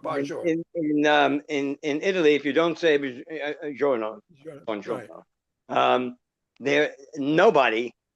That's your choice. In both those countries, I've never heard of somebody getting arrested for not saying good morning or good day. That's ridiculous, Ken. I mean that. Yeah, because that would make the newspapers. If you betcha. You betcha. However, what you're talking about, as far as I think the only justification for telling people, particularly women, in the stricter forms of Islam and in the very strict forms of Judaism or something, that they have to cover themselves, or they have to change their look or whatever by wearing a wig or something like that. The only justifiable reason is because, well, in order to protect the public good, we need to be able to identify people in case they commit crimes or something like that, or they're involved in something akin to that. But the fact is, yes, but to say, no, you must conform to the society. You can't do that because you must conform to the society. No, that's wrong. That is impinging on their religious or cultural beliefs and behavior, which is not in other words, not harming, not in any physical way, certainly harming anybody, but it is just their religious practice. And you're going to say, no, you cannot do that because you must fit into this norm. That is harmful to the society as a whole, not just. Is that who defines what, the standard is? Well, that's just it. And you don't want everybody to be exactly alike in any society anyway, unless you truly want totalitarian society where In a everybody has to racist act society, alike. you want everybody to be one thing, okay? And the fact of the matter is, you just now don't get me wrong. You can have a society where they say, well, this is a society. In other words, if you're in Japan, you must celebrate a Japanese culture. In other words, this country is dedicated to Japanese culture, and that has a priority. Fine, but you don't say to somebody, no, you cannot be anything else but Japanese culture. You don't say you must change, because then you get the Spanish Inquisition. Yeah. That's what you get. So, yeah. I So, think that, or they don't tell again there's a decently large Korean population, for example, in Japan, and they don't tell them, oh, you have to practice Shinto or our Japanese culture and forget about whatever you brought, or again, obviously other expats, plenty of Americans or Europeans live in Japan, work and so on, and even get married. We know one Ted Cook, for example, lived over there for years, and I don't think and he pretty, but again, he speaks fluent Japanese, and he, obviously probably integrated more into the culture than a lot of people would. But again, they were, I don't think they ever told them like, "Yo, you can't be American," or you can't be a white guy or whatever. right. The dominant culture is the dominant culture. Yeah. Whatever the thing represents, but it allows. Right. Plus legislating that kind of thing, conformity almost never works, No. And However, it's not, like you were saying, it's not healthy to, you want diversity. That's part of, how you get, different technology improves. You don't want, everybody thinking the same thing. Everybody thinks the same thing, and you don't advance. And again, it's often the nonconformism that improves things. The people were thinking in a new way, or willing to take a chance. I mean, yeah. All right. Well, unless Ken, you want to live in, Okay, so the Germany. concession is I think we've crushed Ken's point. no. What's your viewpoint? What is your viewpoint on what Italy is doing? You think they're going too far, or they should, or it's okay? I think they're going too far. Yeah. And likewise, France. Right. No, well, I don't know. France hasn't put it this way. As far as I know, Italy hasn't put this into effect yet. Yeah. But France hasn't had anything as draconian as that. There's much more flexibility in France. I've been in France quite a bit. I've been in Italy also. Same. Well, not Italy. Yeah, but there's a little bit more flexibility. If you go to the more draconian you get, the more extreme you get, the worse you get. Okay, so, but I wanted to. I was in France right after we invaded Iraq, so you got some. I was there for 3 months again. You got some anti-American stuff. Yeah. But I was surprised at how at least again, not against the American people, essentially welcoming again. Right. The French people I met were, in that sense, they were like, "Oh, you're trying to get you to say, oh, you agree with Bush, don't you? You should leave or whatever." It never got. Well, they prefer you to say that, even though again, obviously they were right. That we're not going to up there. Yeah. But if you said no, I agree with Bush, they didn't say arrest him Get them out of the country. Okay. However, I do want to move to one point. Jim brought something up. I don't know if you heard it, Alex, but I know you did. No, I wasn't. I don't think it was on that. Oh, then you missed the story I told, but I'll tell you tomorrow. The Jim brought up and just said that British, French, I think Italian, and Norwegian troops have moved into Greenland in order to counter any potentially. Okay. Well, good for them. Well, that's just it. But of course, I mean, the concept of American forces coming in and firing on British, French, Italian, Norwegian troops. I mean, it boggles. I mean, at that point, I believe America has become a rogue nation. I mean, that'd be, you know, at that point, you got to be like, okay, then American troops are going to have to leave Germany and Britain and, you know, and Italy, or leave Europe basically, and then we're going to have a lot of problems with, you know, trying to maintain things in Africa and the Middle East and so on. Well, then basically, then America is a rogue nation. Yeah, and well, we have been for some time. I know, but what I'm trying to say is America will then be taking on NATO in addition to China or whatever, and America is going to be, you know, Germany in 1939. I mean, it was touted, but Germany had one of the most highly developed, at least pound for pound, probably the most highly developed military force of anybody in Europe, and far more than the United States, pound for pound. And the fact of the matter is, then when they conquered most of Europe, I mean, all of it except for the neutral countries of continental Europe, that is, and Britain stood alone, so to speak. It's actually the British Commonwealth that stood alone. But the fact of the matter is, even then, Germany, I mean, what was the denouement? All these countries developed, they stepped up to the plate. The United States, the countries, and to a certain degree, Canada, these countries which had these unmolested resources, industrial resources, came to the fore, and they basically kicked the shit out of Germany. Now, I'm not saying that it's going to be quite to that degree, but the United States thinks it can take on the entire world alone. No one country can. No one country can. Again, the U.S. can blow up the world. That's right, but it's still not going to win. Then everybody loses. And by the way, somebody broached something on a slightly amusing side note here. They said, Jesus, if they find out that Trump has a terminal disease, I mean, I don't wish that on people, maybe not even Donald Trump, but the idea is, if he finds out he has a terminal disease, I mean, and he's got 3 weeks to live, I mean, somebody said, Jesus, this guy's literally carrying the football.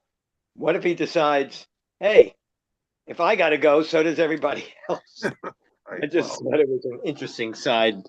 Well, hopefully they would, the military would, and even they wouldn't go along with that.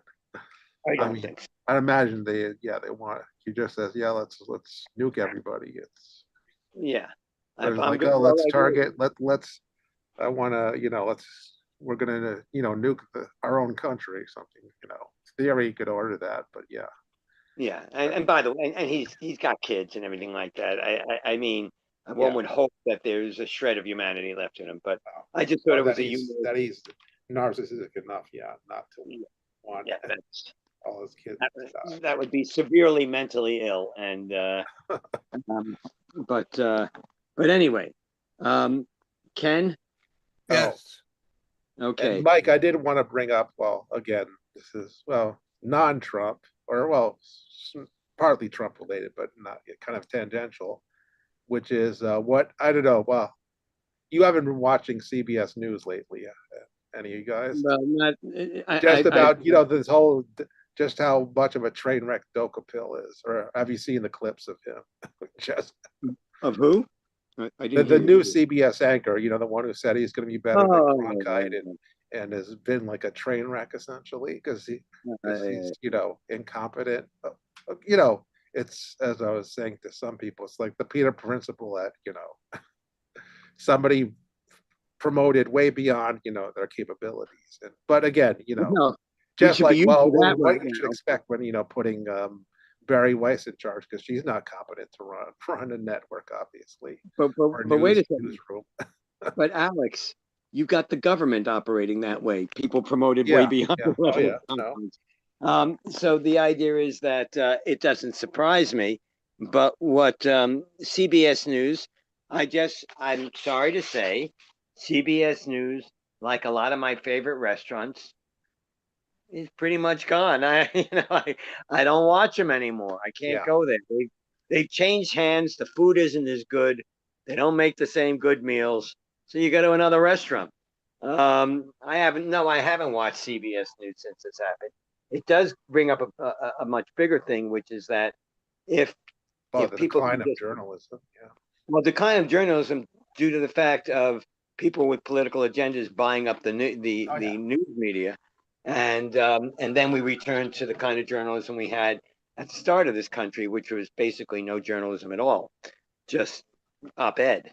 But the fact of the matter is, since journalism now in our present society, and it's more necessary in present days than it's ever been, journalism is the fourth estate. That's going to be a big problem. I mean, once our sources of information, reliable sources of information, and relatively unbiased, or put it this way, unpoliticized sources of information, whereas their goal is to find the story, find the truth, to disregard as much as humanly possible their own political biases and find the truth. Once that goes, then that's an open door to fascism. It's just like saying, fascists, come on in. You know, there's nothing. You can tell people whatever you want, and they don't have any choice but to go with it. So that's my opinion on that. But I don't know if CBS News has gone that far. But one thing I will say, and Ken, I wonder about your reaction to this. It seems like everybody's pulling out of the Kennedy Center, which I still call the Kennedy Center, just maybe out of nostalgia. But arts groups like crazy are pulling out of the Kennedy Center, and I just wonder what's going to happen to it. I mean, when the only thing is, you know, they can present is the stage version of Rocky. There was a musical being developed about Rocky anyway, but I mean, you know, but institutions are being destroyed. I mean, to me, as far as I'm concerned, the White House has been burned down for the second time, but certainly not by any outside source. It's just things are crumbling, and I can tell you from whatever dealings I had with anything on a federal level, things are not operating nearly as well as they used to. It's the worst I've seen so far. I mean, it's almost as bad as the New York City subway system. It's things are crumbling. The country's running by inertia. And if Trump does this thing where he says, I'm going to go take Greenland, he's not going to be able to take Greenland. I mean, how many Americans do you think are going to support Trump firing on British, French, or Italian troops? Do you think even the Republican Congress is going to go along with that? Oh, if they do, they're idiots. But Yeah, I just yeah, we because know a lot of that's, them are idiots. then nobody's, I mean, you can try and go it alone, but yeah. that doesn't work. Actually, that's not realistic in the modern world. And I can tell you this much. I I mean, mean, you know, like all of our, for example, of like our sanctions, and well, again, a multi-power, you know, you're not gonna, and I don't think, yeah, like even if they tried to, did, let's say again that there was no resistance in Greenland, they just occupied it. The people there are not going to go along with it, and then what? You're gonna you're just going to shove have them the aside. trouble of the same trouble we had, you know, in Iraq or Afghanistan. People didn't want us there. Eventually, we're gonna have to leave because that's what happened. That's what happened since the kind of the mid 20th century to pretty much every colonial power, which is what the U.S. would be in Greenland at that point. They wouldn't Well, be the colonial power that does the people there don't want there, and they're, you know, through force or just nonviolent protest, they're gonna get us out eventually. I mean, you well, can't that you would can't rule over a people that doesn't want you there. well, that just wouldn't be a colonial Which situation. again, you know, It'd be even worse. Europe found to its, you know, Well, dissatisfaction at the end at the, you know, after 1945. well, the idea is that it would mean that the United States would have to keep so many troops, so much personnel there, just to make sure that it runs properly, that they get what they want. I mean, And yeah. Well, again, we may not last that long again if Trump really does, you know, $1.5 trillion defense budget. You know, we're going to go to the way of the Soviet Union and collapse internally the way they did, because we'll be just like they did. We'll be spending too much on our military, not enough on everything else, and by the way, I should and add that the debt will be crazy. yeah. Oh well. There's another thing. There's two other things. Well, first of all, if you attack Britain, let's just use for an example. They attack Canada. The U.S. and Canadian militaries are so interrelated, integrated, that it would be disastrous for the United States, calamitous for the United States to try that, because just using just cyber stuff, the computerized stuff. I mean, I could see the United States military saying to Trump, "You want to invade Canada? Go ahead. Here's a pistol. Do it yourself, because we're not destroying the military for that sake." But there's a guy who does something online, and he came across another way that that Europe or Britain, all these countries could stop the United States if, let's say, invaded Greenland or Canada or Britain or God knows what else. All they have to do is dump the U.S. Treasury bonds. Just hit a switch, dump them all. All the countries dump their U.S. Treasury bonds. Yeah. Our economy, the U.S. economy goes spiraling down. I mean, Everybody. it would create a depression worse than the one in the 1930s. I know about that. Well, no. I mean, it would be the first step. It would be a snowballing effect. But the fact of the matter is, they certainly start with dumping the U.S. Treasuries because they hold a lot of U.S. Treasuries. Yeah. It would massively increase the U.S. Debt, plus the fact that people might start calling in the U.S. debt.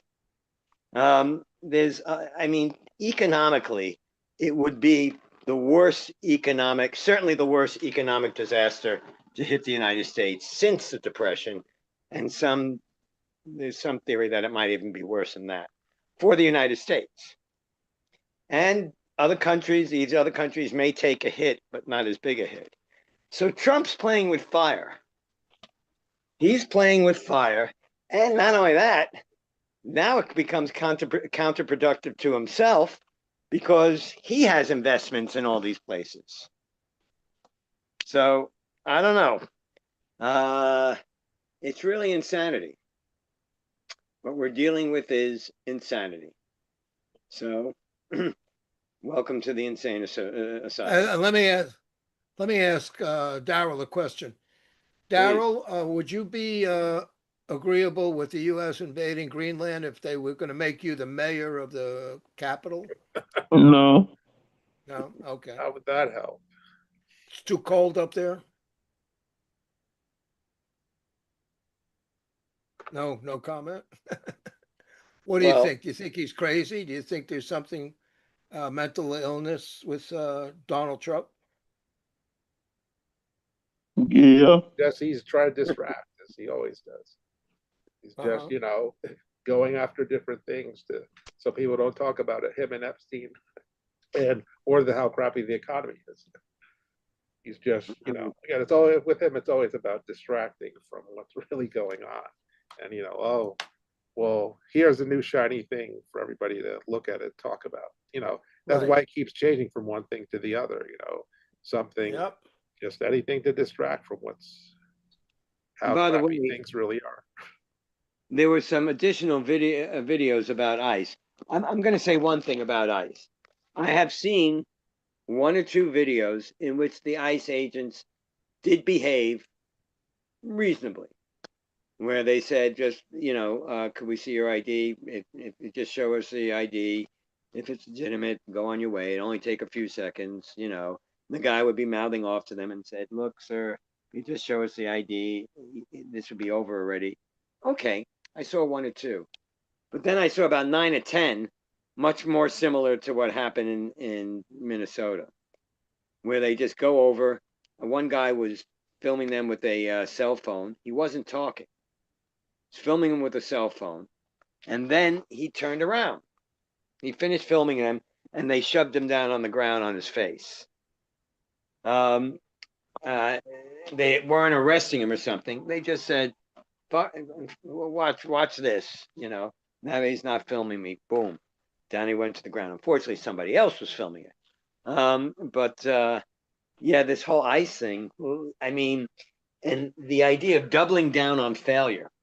One thing you do as a gambler is if you got a losing hand, you don't double down. You don't double down on a losing hand. Okay. You double down on a hand that you think is a winning hand. When they're sending more ICE agents in and ramping it up, ratcheting up the heat and ratcheting this thing up and doing, more egregious, shall we say, something that goes far beyond the idea of law enforcement. When they start doing things like this, I mean, you just keep on pushing and pushing and pushing until the balloon bursts. You can't keep on squeezing that balloon and not expect something to blow. What do you So, think's gonna happen? it's interesting. Well, there's certainly going to be more protests, and the protests are going to start getting violent. You're Um, already violent. well, no, I mean really violent, where you're going to see something like that Throwing happen. firecrackers? Oh no, oh no, Daryl. We're talking about pulling out the AR-15s? Well, they say as many legal guns as there are in this country, there are just as many illegal guns, if not more. So, yeah, it's gonna descend. I mean, it depends upon how far they push, but it's going to descend.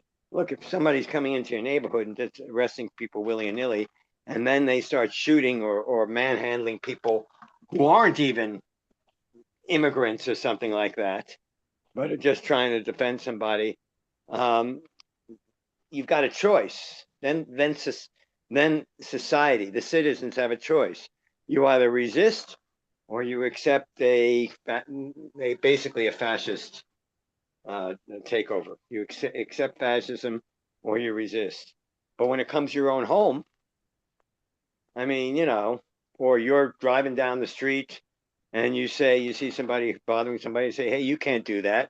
And somebody takes, punches you or shoots you or something. After a while, you start building up. You make more and more, and the more enemies you make, the worse the situation is going to become. That's what I think. What do you think, Daryl? Because we've been talking like, mouthing off like this. I'd like to hear your opinion on it. I'm concerned that the middle class white people of Minneapolis, the resistance groups, some more folks are going to die because uh, and I think that the what's his name? Ross, is that the name of the officer? I think so, yeah. I Yeah. think he shot the woman because he was taunted. Mhm. Just something simple like that. Now, the man's been on the job for 10 years. I don't care about too much about what his politics were, how right wing he was, or whatever.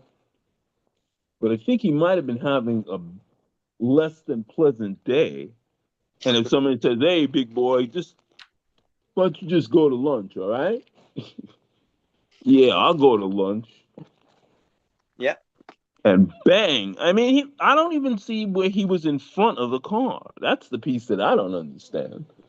I haven't seen that video yet in which the angle is such that he's in front of the car when he's reaching in the window. If you're in front of the car, you can't reach in the window. Yeah. So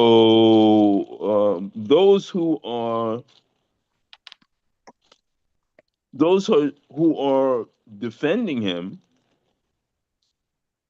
and what's he got, $900,000 in his GoFundMe already? Yeah. Yeah. Yeah. Something I'm like thinking that. about going out in the street and getting shot or something so I can get a GoFundMe. Damn, you know? No, you'd have to shoot someone. You see, he's raised money because he shot someone. Yeah, well, in New York, they're burying people with that stuff. So, I mean, I don't know. A Yeah, couple of this. police shootings in New York lately in which, but yeah, seriously, I'm wondering what effect this is having on people of European descent um, who aren't seeing anybody of African descent in the scene when these people are challenging the officers who who aren't with warrants. You know, how you just walk up to somebody and snatch them off the street? Well, in dictatorships, they do it all the time. Are you implying something here, Mike? You think? Um, yeah, I believe that we're part, at least in part, in a fascist situation. I mean, to me, ICE looks like a secret police um, put together for political reasons. I think the And government should and does expect that the public is going to fill in Hold the on a blanks second. as they see fit. Here we go. Did you see Amanpour and Company yesterday? They interviewed in both cases, both Greenland and what's the other one? And Venezuela. Neither one of those ventures are economically viable. And if the president met with the oil executives before he did his number in Venezuela, their enthusiasm, when he met afterwards, was less than yeah, it, it's just that. And I've been watching Peter Diomedes, and they're talking about AI. That's what they do. yeah, And the folks who are in that world are talking within 5 years, the current quote unquote factuality is gone. In other words, there'll be enough energy and enough compute and enough agents and tokens and these other phrases that I'm still trying to get a handle on, that including a universal high income that they're talking about, that none of this stuff is going to be operational. So there may there may be a really big split coming in those who have the robots and the mastered the use of artificial intelligence, et cetera, et cetera, et cetera, and those who are still going, oh, it doesn't work, while all work is is performed by these entities. And Musk is all over it and taking government money like it don't matter. Yeah. Because the way that they're looking at it is that if we get this stuff up and running and actually functioning, we can cure all disease, we can cure all problems, and you'll have housing and you'll have this and you'll have that, all coming out of the benefits of being able to have the assistance of someone who has access to all knowledge on the planet simultaneously and can process it, compute at a rate that human beings aren't able to do that. So what needs to happen here is that humans need to take a leap in how they relate to their machinery Well, and go on. their intelligence, the an alternate intelligence that may be sentient or not. Well, the idea is, I mean, one thing that AI cannot be at this point is, or it cannot match humans in at this point, is creativity. Um, and I don't mean creativity in like putting pieces of a puzzle together or how you put them together, but rather in to creating something new or something, for instance, in the arts or even in the sciences, with coming up with something, a a hypothesis, um, so that you can say, what if this, or basically the imagination. AI doesn't yet have an imagination. And I've listened to things narrated by AI, and they get the meanings, even the pronunciations or the emphasis on words, certain words, incorrectly. It takes out the meaning that was intended. Uh-huh. Subtext, things like that are not coming through. So if we get a society that is run strictly by AI, we get a society that is basically has lost its imagination. And unfortunately, the loss of imagination is also a ideal situation for fascism, even if it's AI run fascism or totalitarianism. Um, so I am concerned about it. The guy, what's the name of the guy that is considered at least one of the godfathers of artificial intelligence? He's a They British guy. retired from Google and said we're going too Yeah, fast. yeah, Yeah, yeah. okay, I know who you're talking about. Right. Unclear of his name. Yeah. So I forgot it also, but he he was basically saying it is going to massively cost jobs. Um, he said, you know, in other words, he was saying there were some people who were talking about having a universal income where everybody would be guaranteed at least a minimal income, which was enough for them to survive at least. But then they Well, wouldn't be actually, able to work. Musk, believe it or not, is talking about an income in which you can actually live rather than just survive. That's the challenge of capitalism, straight up. Yeah. We've been hello, slow down. In the United States of America, there's always been a slave class.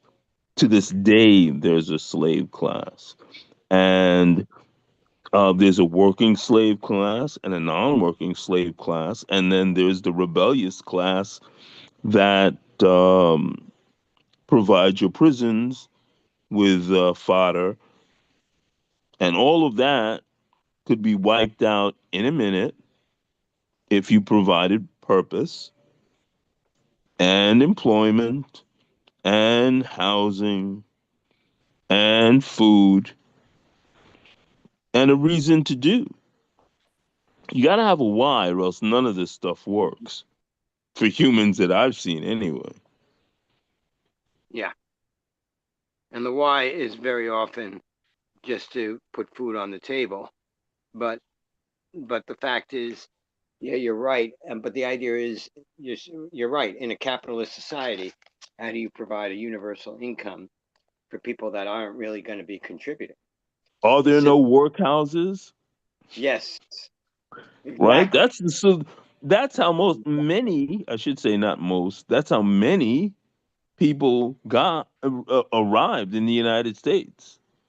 The abject poverty of Europe. And now those same people's maybe not even grandsons are saying, "Nah, you can't come up in here." Yeah, yeah, And yeah. and the comparison is, was my people came here legally. Well, there were no laws then because you didn't have eugenics. The laws, the really good laws, weren't passed until 1924? 21. Ken, is Ken still there? Yeah, Ken? Ken, remember the person that you played talking about Italy? yeah. What about it? His analysis isn't that far off from what's happening here. Oh, we need to close the borders. We need to do this. They're coming in and they're all murderers. And hello, if ICE has arrested 10 murderers, that would be a lot. People are ending up in South Sudan. Come on, man. What's that all about? It's because the population who has the responsibility of carrying out or electing representatives that create an environment in which people can assimilate into the country ain't happening. And I don't know when they decided that public education, well, I shouldn't say that because if you look around the nation, public education hasn't separate but equal. Yeah, yeah. Not ever. But separate wasn't such a bad deal if they would leave you alone after you attained the education that you could then operate on. That's not happening. They're still all up in your face. DEI. He's a DEI. How can you have any respect for him? He ain't got no qualification. Okay. But my father went to Harvard, so I have a right to go to Harvard. Right. So those are the kinds of things that, if we're still playing at that level, while the machines are sucking up all the knowledge that's available, and I find it interesting that different entities, including folks in your career field, Mike, are Mhm. saying, well, they don't have any right to do. Well, if I went to the library and I was able to do it, would people still say I don't have the right to suck up all that information and then turn it into whatever I choose to turn it into? Well, actually, in my Mm. profession, I mean, I don't know if you heard, but they now have an AI actress. Oh, they Um, do. yeah, Yeah. they have one already, and um, I mean, it's extremely profitable for the uh, studios and producers and everything because all they have to do, the only money they have to lay out is they have to pay off the agent because the AI actress has a human agent Hmm.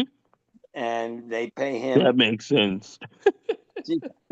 10%. Pretty soon she'll have an AI agent, but they only have to pay Oh, that 10% of what they would normally pay. and that's it.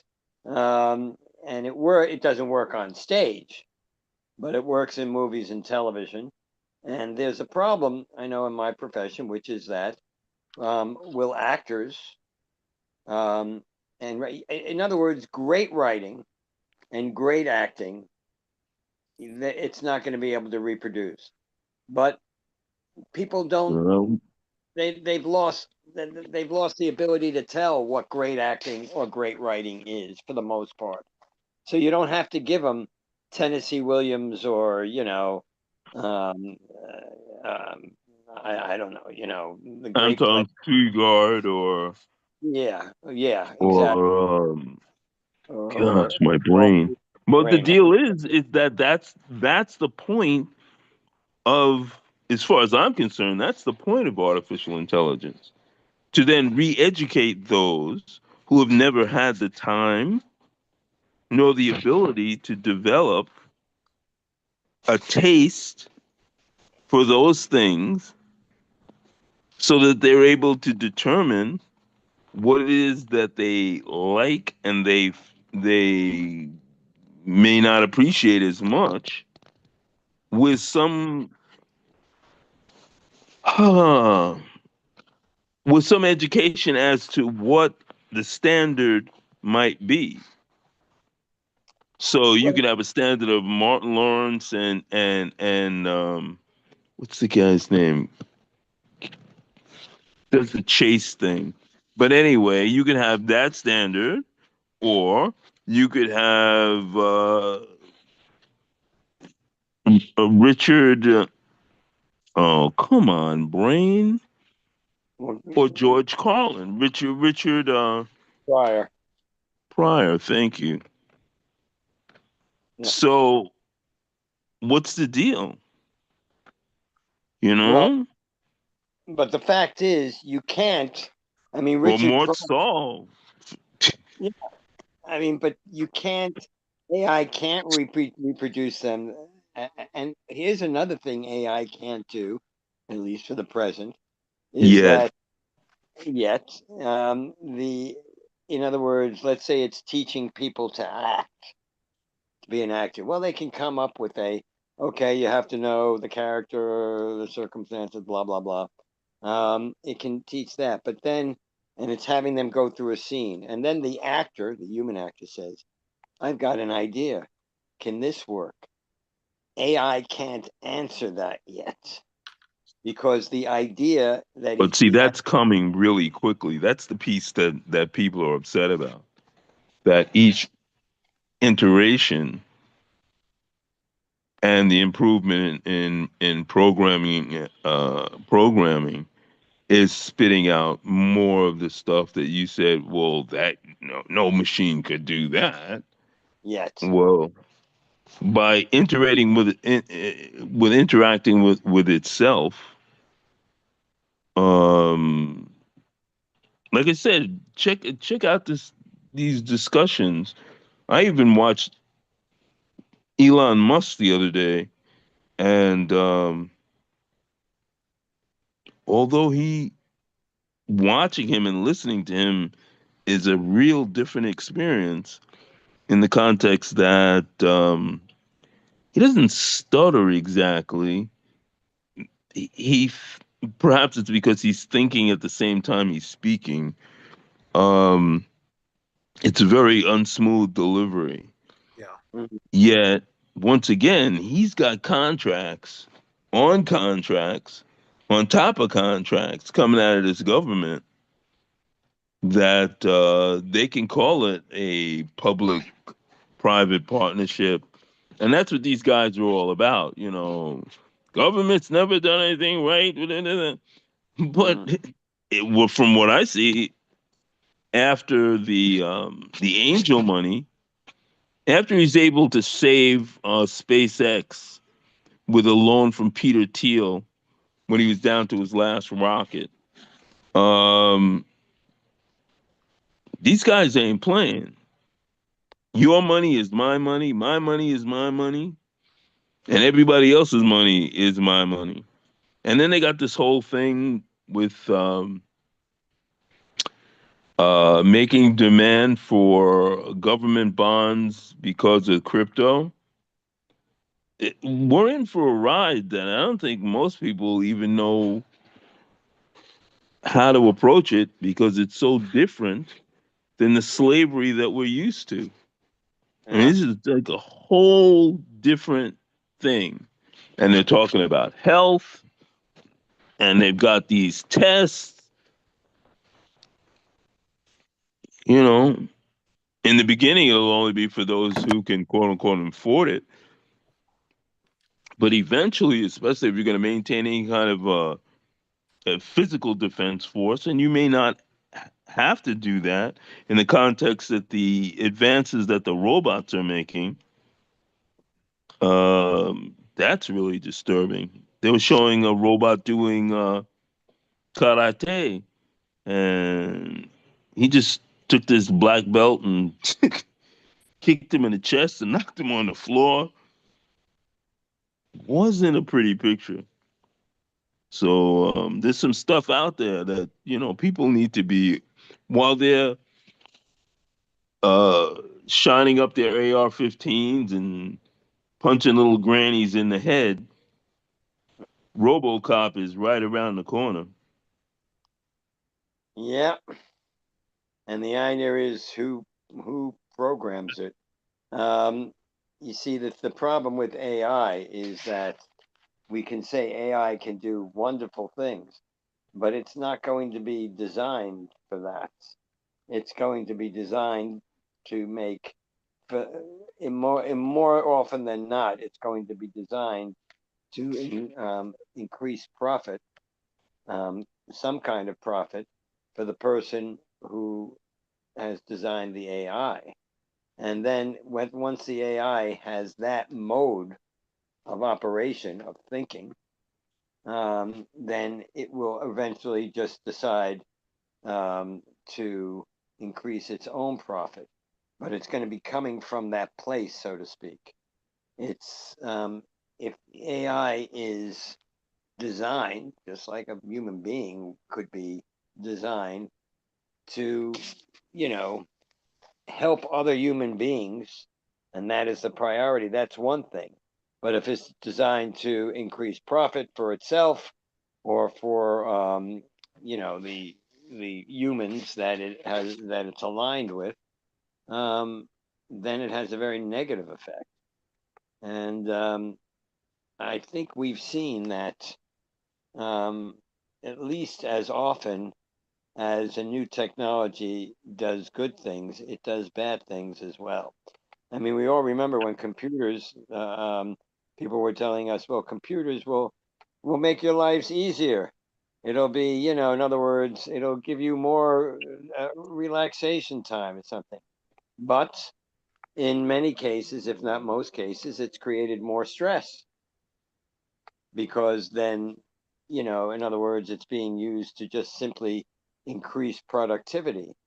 And therefore, those people who are, I mean, the time element has been lost. I'll just say one thing. There was a time I remember when I was still doing extra work for money, and they would call you, and you'd have to respond by the end of the day in order to get a slot. So if they called you at 11 to 12, 11 a.m. or 12 noon, you'd have to respond to them before 5. Now, they might want your response within the hour, or it even could be a few minutes. So in other words, you'd think that the advances, because of cell phones, basically, we went from not having cell phones to having cell phones and advanced cell phones. And therefore, since they see that they're not looking to make everybody's life easier, they're looking to say, hey, now that they can carry their phones around with them, we can shorten the amount of time, the response time. So you never really get a let up there. So I think that what we're looking for is, as the technology advances, I think you alluded to this, Daryl, that we're going to be, it's just going to increase pressure on us. So to keep on saying, well, now that we have this new technology, we can move even faster. We can go even further. We can do this. We can do that. So that's what we're going to do. So it's going to put a strain on human beings and maybe on society itself. I don't know. But at what point do human beings become expendable? Well, that's my point. My point is that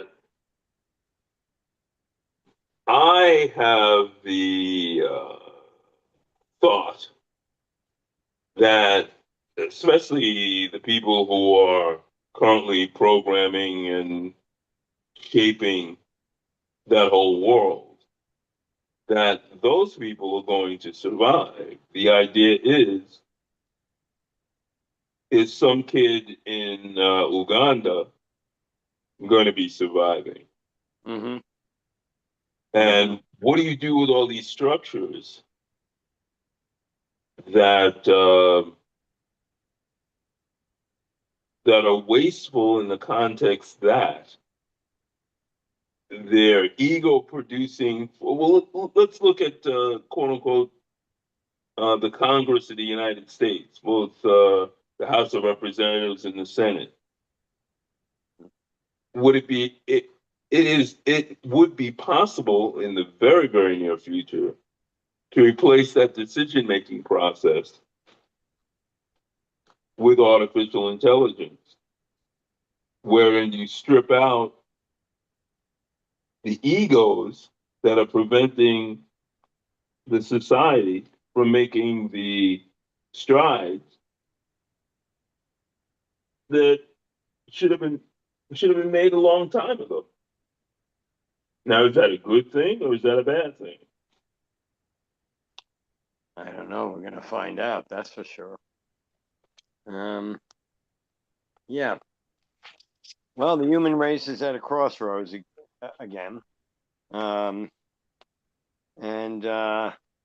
if we're unwilling to save ourselves, the question is, will AI save us, or will AI say, well, they're not worth it? Once again, it depends on whether we are worth it.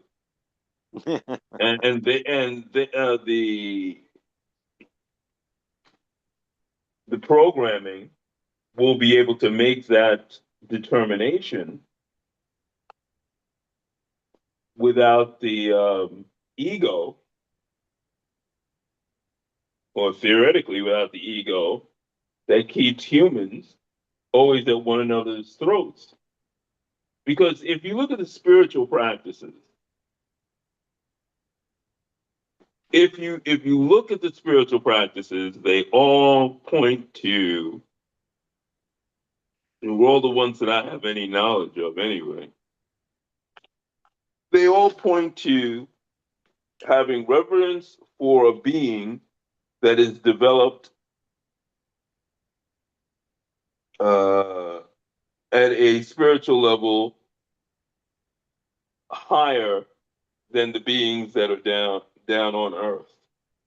And that if you're willing to continue in a learning journey and give deference to, for the most part, the main ones, uh, Judaism, Christianity, and Islam, all have the same God.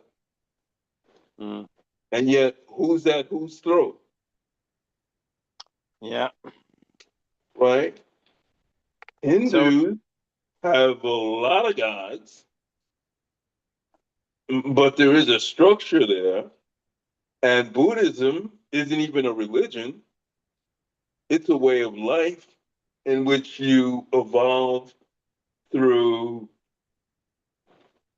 moving through your sorrows and giving up what you're holding on to that's keeping you back. So, getting back to the three big ones that are causing all the wars and the deaths and what have you, especially, I don't understand the Christian one at all, but That's the one that I'm currently practicing. First of all, it doesn't even exist. It comes out of Judaism. The person who is prime in the spiritual practice is the son of Yahweh. So it he is what was predicted in the Old Testament. Right. Unfortunately, he was rejected by a lot of people. They're going to have another chance, supposedly. Yeah. But the amount of people killed through the Christian experience, the amount of Christians that Christians have killed, forget that. It's way beyond anything that I can understand. And most of it is out of Europe, as far as I'm understanding. So my position is anything that is European based, which is usually a limiting, non-abundant, resource starved situation in which you're making decisions as to who eats and who doesn't, can't buy that because that isn't the world. That isn't the world I live in to begin with, but it isn't the world that's actually here. Plenty of almost everything if you're willing to share and develop all the talent that you're presented with. I mean, back to that Greenland thing, and I suggest that everybody look at the Amanpour interview with, I think his name is Kenneth Ross, who wrote the book Polar Wars, saying that, yeah, they've got a lot of rare earth minerals, but they're in a situation in which, unless you develop a way to do mining at night in sub freezing weather, it just doesn't make any sense. And so, simply because of the ego of the president of the United States, who has the Harry Truman treaty that states that they can expand the bases, they can do this, they can do that. But no, in his head, he has to own. Well, somebody needs to wake up and slap him in the head.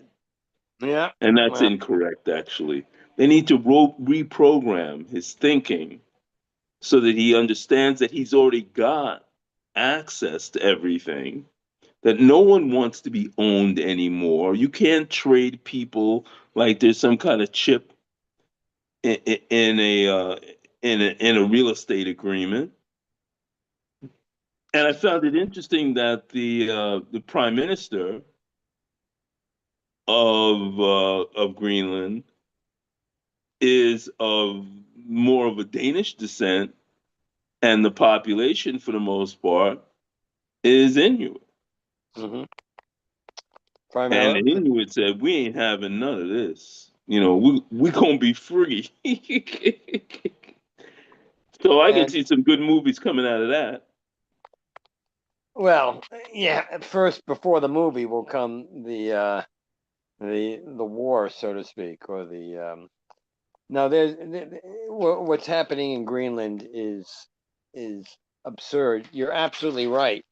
There is no reason, absolutely no reason for the United States to invade Greenland or try to grab it, because we'll be getting less out of it if we do that than we are now. Well, for one, you're gonna have to pay. I think the Danes put a $500 billion a year into the island, so you got to Yeah. pick that up. Right. Well, I shouldn't say you have to pick it up. I mean, knowing the Trump crew, they may just ignore. You know, I And mean, who look are what they're they? doing to the pop. I'm still tripping on what they've done to the population here who voted for the man. I mean, Yeah. people can't afford their health care. They can't afford food. It's just like really messy, messy stuff. And they want to make it harder on people who fail to who maybe have worked all their lives and put their pennies in the government, and now the government says, no, you can't have them pennies back, man. Because both Social Security and Medicare are paid for items as inadequate as Medicare is. But it doesn't matter. They don't, first of all, the population is ignorant. They fail to understand. I'm telling you, if you would watch, there's just so many videos of people who are doing things. I mean, the reason I need to go back in the hospital for a while, and I don't want to go in the hospital because I know what I'm going to have to put up with.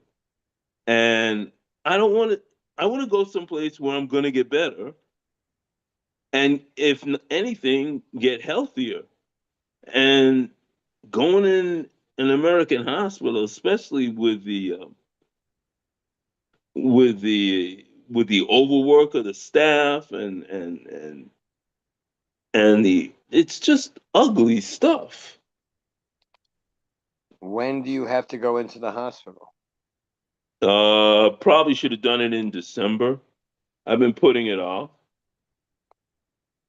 because I don't want to go through it. Besides, I need to get some kind of financial situation straightened out, and I haven't had the energy nor the want to do that. So I'm slipping into darkness. Well, Hey, do me a favor, Daryl. I'm going to oh say this sure. because I'm going to have to get off in about 3 or 4 minutes, so I can pay my bill. Because otherwise, my phone service will go out. I forgot to pay my. Hey, Um, but I want I to can do feel it. whatever you have to do for your health. Yeah. It's going into that dungeon that is happily referred to as a hospital. Whatever you got to do, please do it.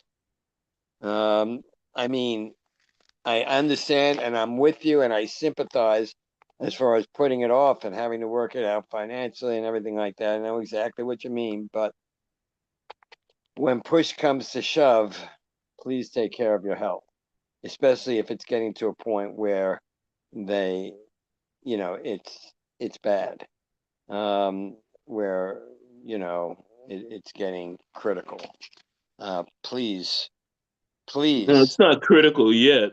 However, I if I had access to the tools that I need, meaning if I had the capital to deal, um, I would only have to go to a clinic maybe.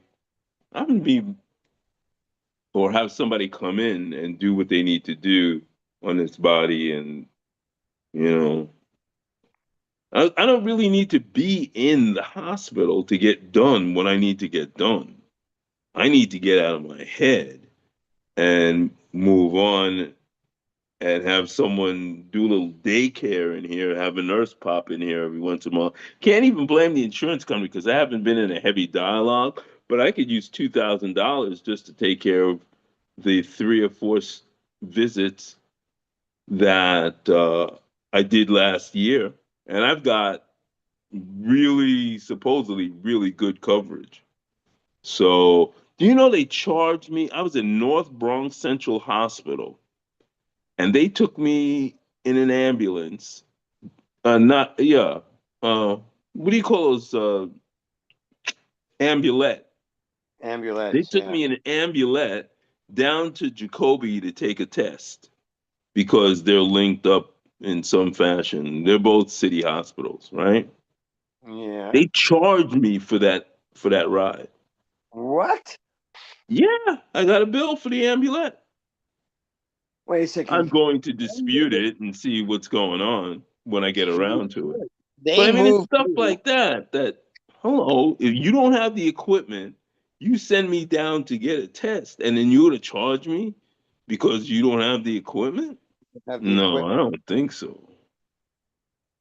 That is, That's yeah, pretty whacked out, right? yeah. That I think you should dispute that because that's where Well, it's I not, won't dispute it. I'll have the insurance company dispute it. I can't. You know, I don't care. And once again, it's less about, you know, I would have preferred that they charge some kind of extra money somewhere, but that's just like right up in your face. You know, if I had been in Albert Einstein, which is the quote unquote, what is it, nonprofit hospital, they would have had the machine in the hospital and I wouldn't right. have to pay the. Did, So did from you, North Bronx Central, which is Kossuth Avenue, to like 210 Street in Jerome, yeah, something like that, yeah. to Jacoby and back was something like $200. Well, no, this is ridiculous. And on No, it top of, isn't.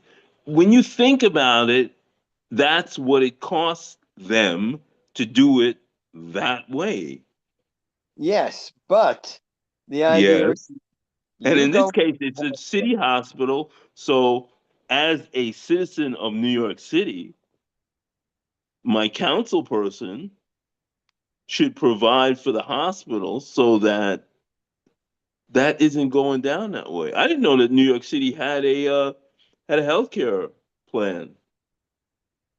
Did you know New York City has their own health care plan. that there's an advertisement that's been running on BAI for over a month? New York, is it New York Cares? That if you it's time to renew, or if you haven't renewed, I didn't know anything about it. I didn't know anything about that also. I know the state has the New York State of Health, but Yeah, I, they're still trying to push that through the New York State healthcare plan. They're still trying to get that passed. yeah, So unless you begin taking care of those who are currently producing in a fashion in which that person, whether they're properly compensated or not, feels at least recognized, and then you do something about the child care, the child care, without destroying the local mom and pop child care folks. Train them up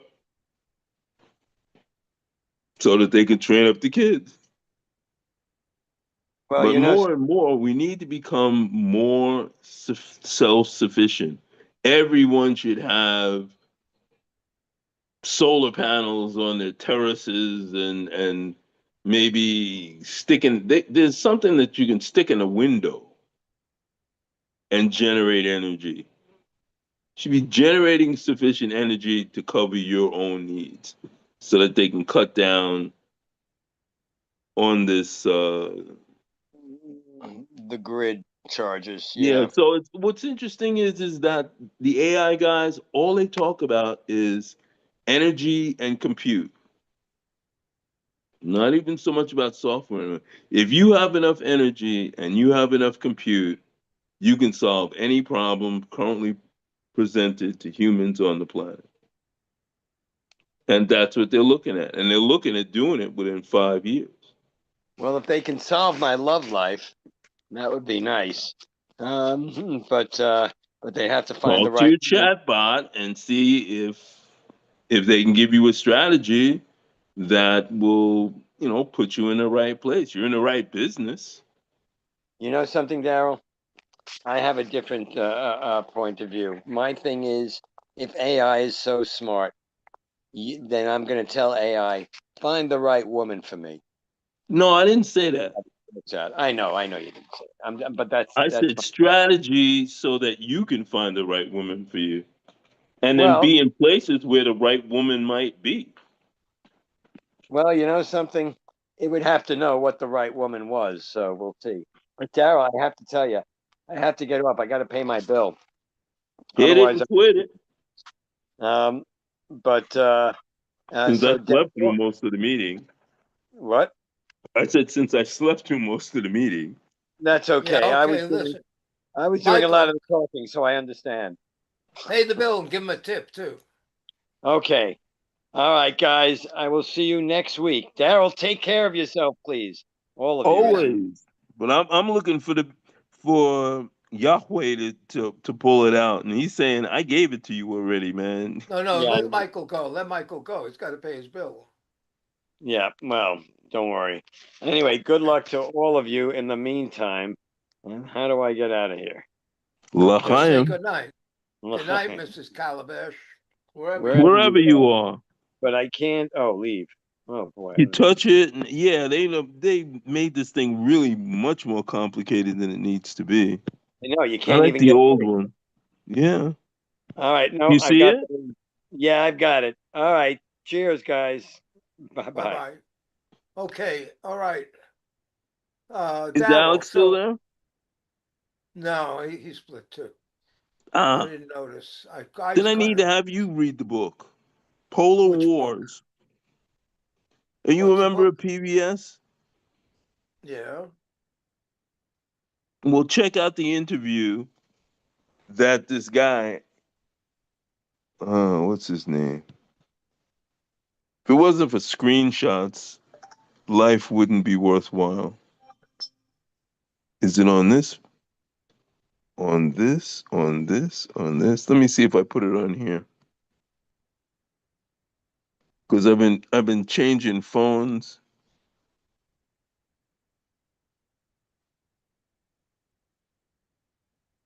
No, it's not on this one. It's on the other one. Um, and the other guy was talking about I don't know. Somebody else did an interview on oh, here it is. Kenneth Rosen, Rosen, and the name of the book is Polar Wars. What kind of When war? Polar, Polar, meaning yeah, as the Antarctica. North Pole. Yeah. You Well, want me that's to send okay. it? No, no, no, no. I watch them a lot. I'll look it up. All right. I don't believe the polls anyhow. They're Not the too manipulated. poles. I've talked to. Oh. This is you're talking about the war between. He's talking about a war between politics or war. All right, I'll He's look it talking up. about the United States position on the Arctic. And since right now, the only,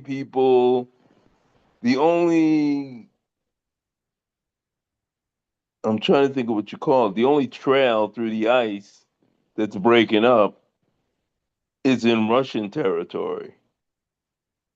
And Russia's got 50 icebreakers, and the United States has got like three. And that's the importance of Greenland. However, owning Greenland ain't gonna help you. Well, Working with actually, the now people on the you're getting into political decisions. You may say right. that, so we have opinion. Lots of people have opinions, but we don't know all the factors. It's hard to make a decision. It's like I was watching my wife Grace looks over and what do you call stock market shows, and there's Uh-huh. people are talking about shit. I don't even know what they're talking about. The PPI ratio is up and it's more than 10% now, but the other guy over here, and they just go all over the place and just it's such a collection of information and things Yes, to but know you or could things to learn. consider.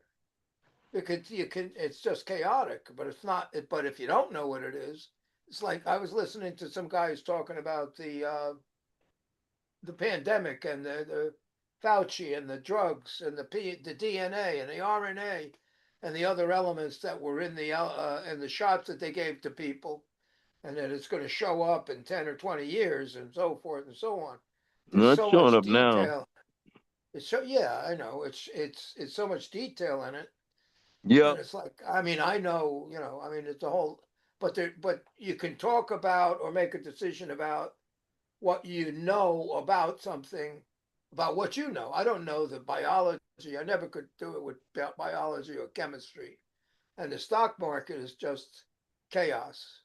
You could play the stock market. It's kind of like playing dice.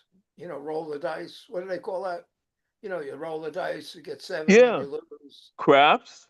Craps, right. So, you can play craps without being a mathematician, but it could go on instinct, or, you could play cards and stuff, but the market is just like crazy. And biology and chemistry, that's out of my field. I don't understand it. So Once when you talk again, about the war, or what's the right position to be in, and so forth and so on, you get a lot of cliche things like armies has to survive on its stomach. The way the Germans lost it when they tried to take over Russia, because they lost the supply line. Different stories like that of studying military things. And I think the one that's most comfortable, I think, was with the black guy who was working for Bush. What's his name? I'm forgetting their Colin names. Powell. Colin Powell. Yeah, like, in other words, don't start unless you know how you're going to finish. What are you going to do once you win? What are you going to do if you don't win? You know, don't start.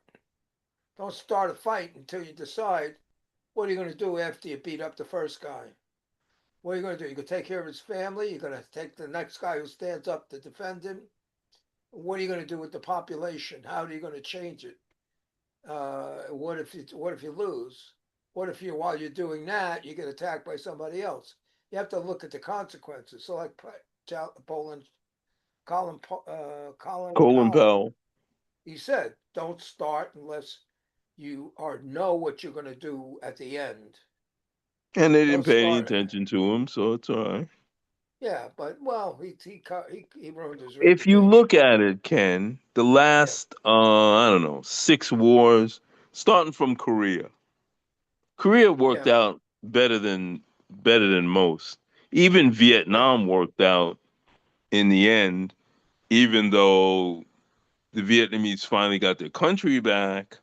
Um, it wasn't the government that the United States preferred, and it's always about the government. It's very little about winning the war. So if you go from what do you go from Vietnam to where? Skipping Panama and Grenada. Grenada, you go to uh, the Yeah, first Iraq. Iraq War, Yeah, right? And they stopped. They didn't go in. They left Saddam Hussein there because they could manage him. right. Of course, 500,000 children died because of the sanctions, but Well, as I don't Madeline care. Look, Albright, now I got to tell you something. You got to get over what? that. If you want to talk about world politics, you can't get upset about how many children died. Children die all the time. You know, Yep, but you know what else? I got to tell you. I don't know if anybody's told you. We're both going to die, because everybody who's born dies eventually, and right, it's just a question of when and how, not if. Everybody dies. right. So so children are going to die. If you're religious, they went to heaven. What are you worried about? Children, uh, they Not all of die. them. All right. So you're worried about the Some, children who didn't go to heaven. Okay, that's fine. But there's children die. The big crime is chicken. Look what we do to the chickens. It's outrageous. It's I outrageous, think so. even if you consider them to be a minimal degree of intelligence. It's just outrageous, and everything else, and all of the religions. There's not one Cows fucking don't have it religion. much better. Yeah, and there's not one fucking religion that cares about that. I don't care about it either. That's But not I'm just saying. true.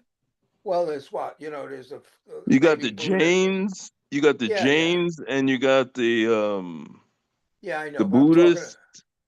Yeah, I know, but I'm talking But about. actually, they're not religions either. So okay, yeah, So it's like, all right, the children are dying. Yes, and they killed a lot of Iraqi soldiers too, and Russia's killing a lot of Russian soldiers by throwing them into the front to fight the Ukrainians, and the Ukrainians are a bunch of Nazis. There's all kinds of things that are right and wrong about everything. Mm-hmm. It's just a question of like, what is this reasonably going to be some kind of an improvement in something? What's going to be stabilizing? If of course, if everybody was sane, we could live in an anarchy where nobody has any rules because everybody is so sane and loving that we just take care of stuff and everything's arbitrary and it's, wonderfully creative because it's, I forget the word, happenstance, what happens. Oh, I met a person today. It's so wonderful. And we both like to eat ice cream or whatever. And the world can be enjoyable and there's no disease, there's no viruses, there's no mosquitoes, there's no cold weather, there's no hot weather, there's no betrayal. How many times you've been betrayed, and jealous, and people, you got jealous, somebody else got jealous of you. It's the earth. Here we are. So, you got to have. It seems to me, the state of mankind is that it does better with an arbitrary system, some kind of a system.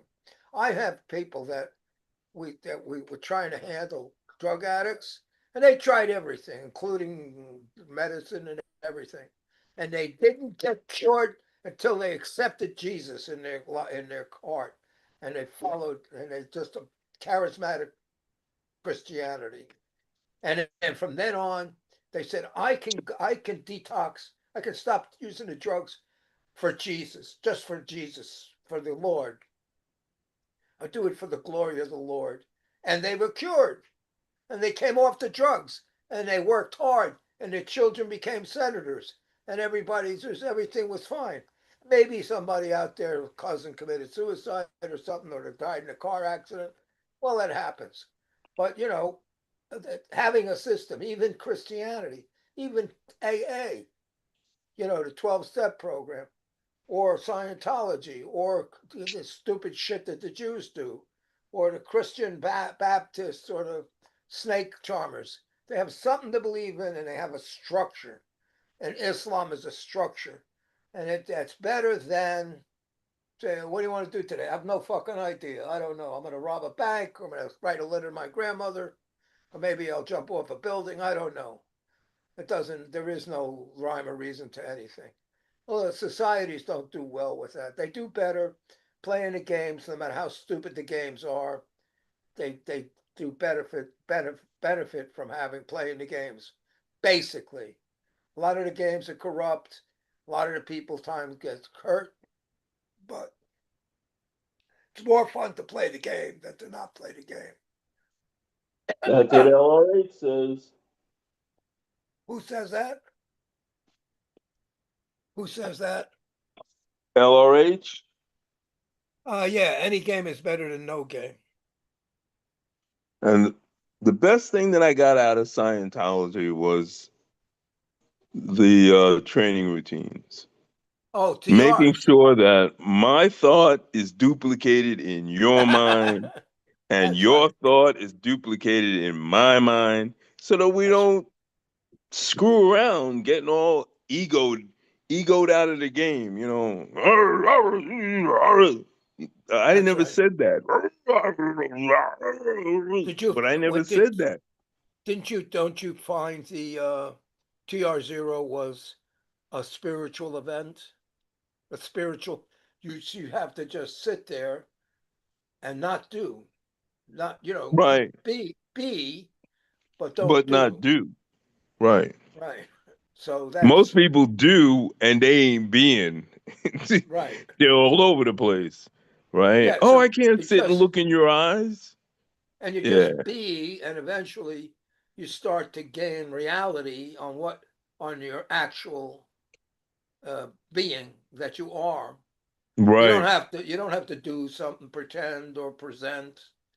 You just are, and you can arbitrarily, for no fucking reason, do anything. You can just decide to do something for no reason. You don't have to follow orders or anything.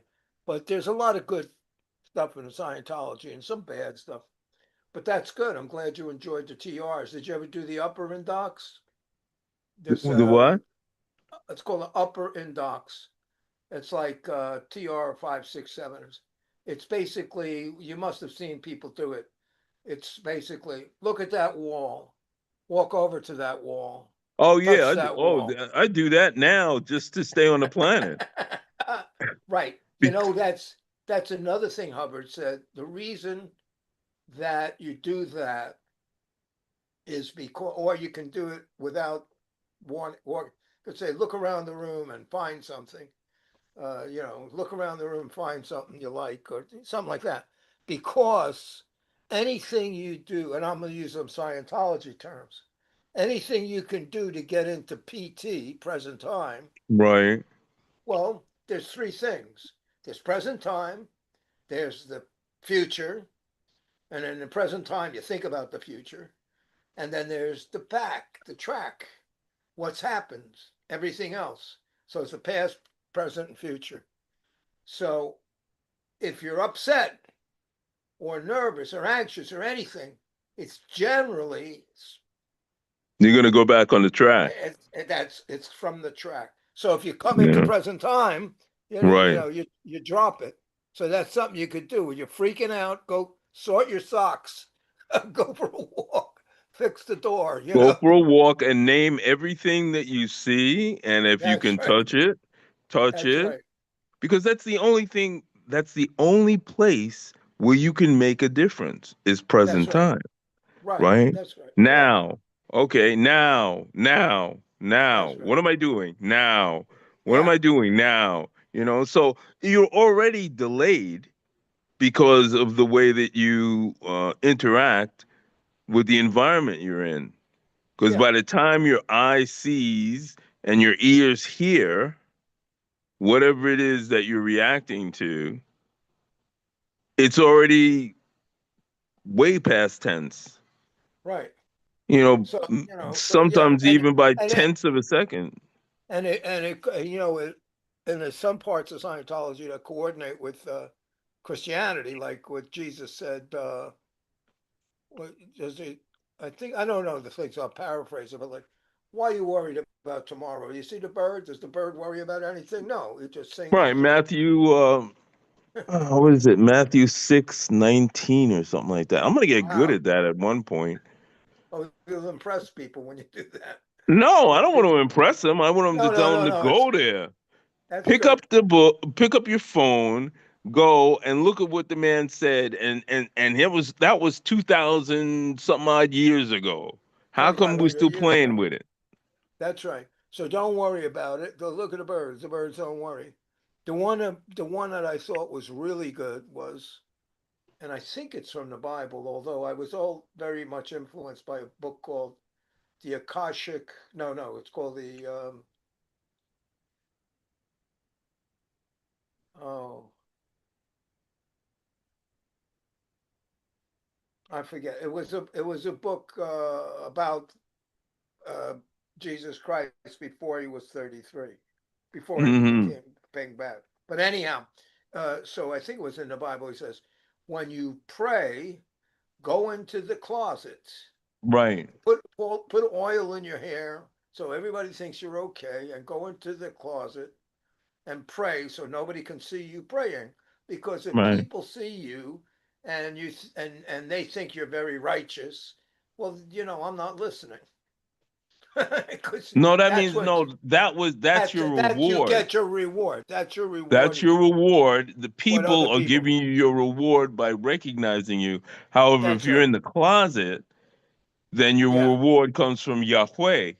that's right. And So that was a very, when you very pray, positive. you have to look as if it's just a normal day.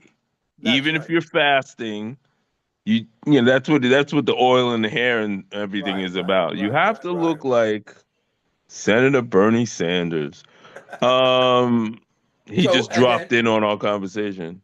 and the way I've used this is it doesn't make sense to send a present to somebody and sign it, you know? Mm-hmm. You want to give it to somebody. You don't want to burden them with the obligation that they owe you something, even if it's just an acknowledgement. You want to give them something. So you want to give them something and you want to detach yourself from it. You want to give them anonymously.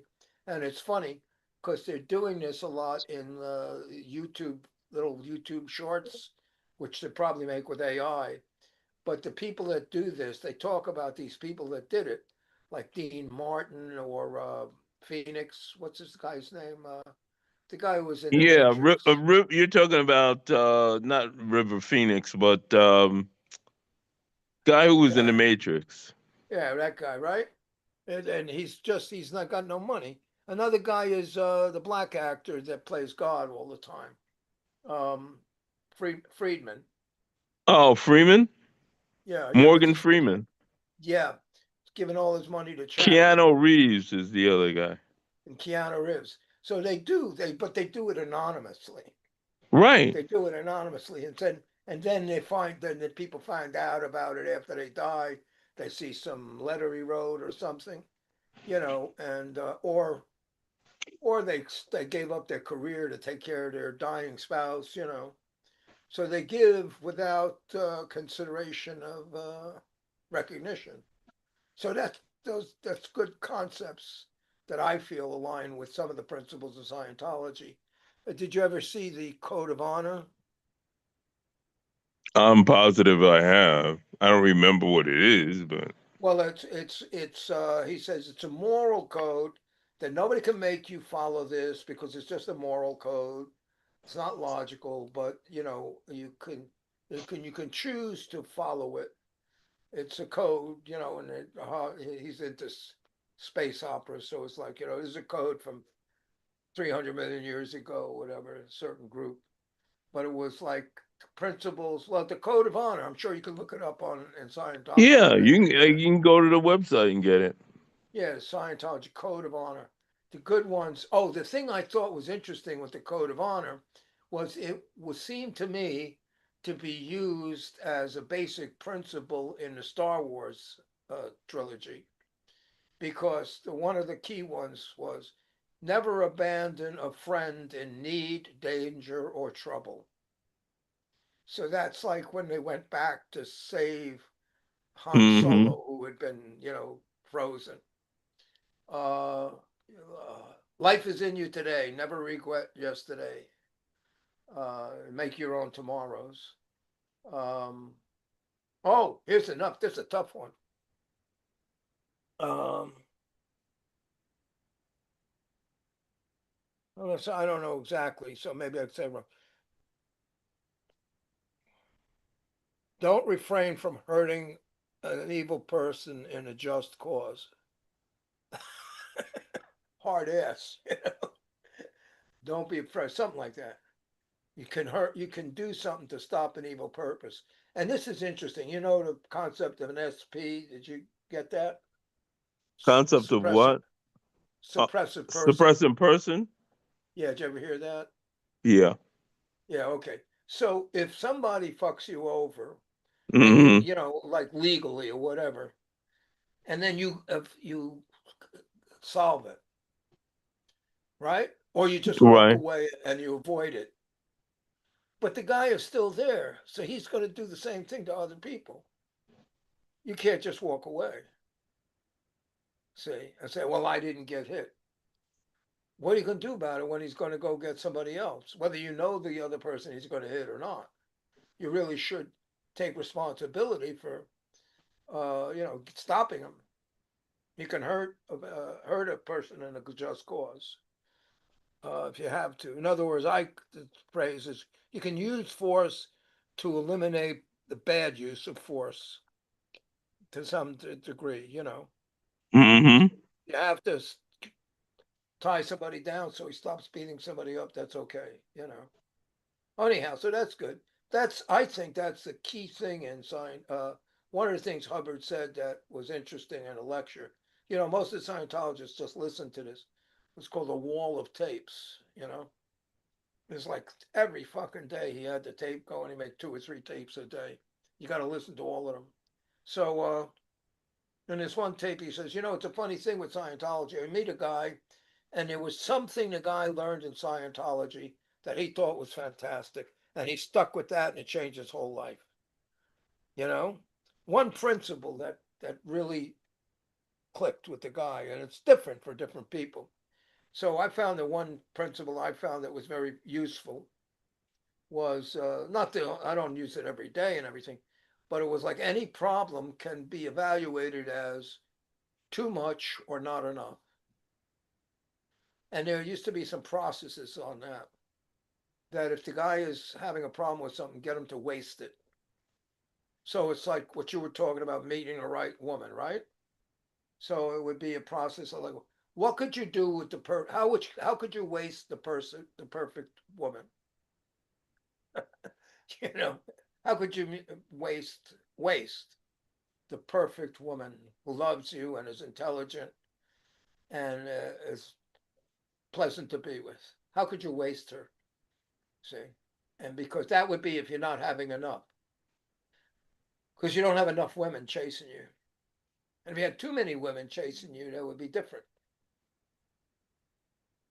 So, because there's a principle there that which you hear about in other religions or groups or self-help groups, that you tend to pull things in or push them away. Let's say subconsciously or obsessively.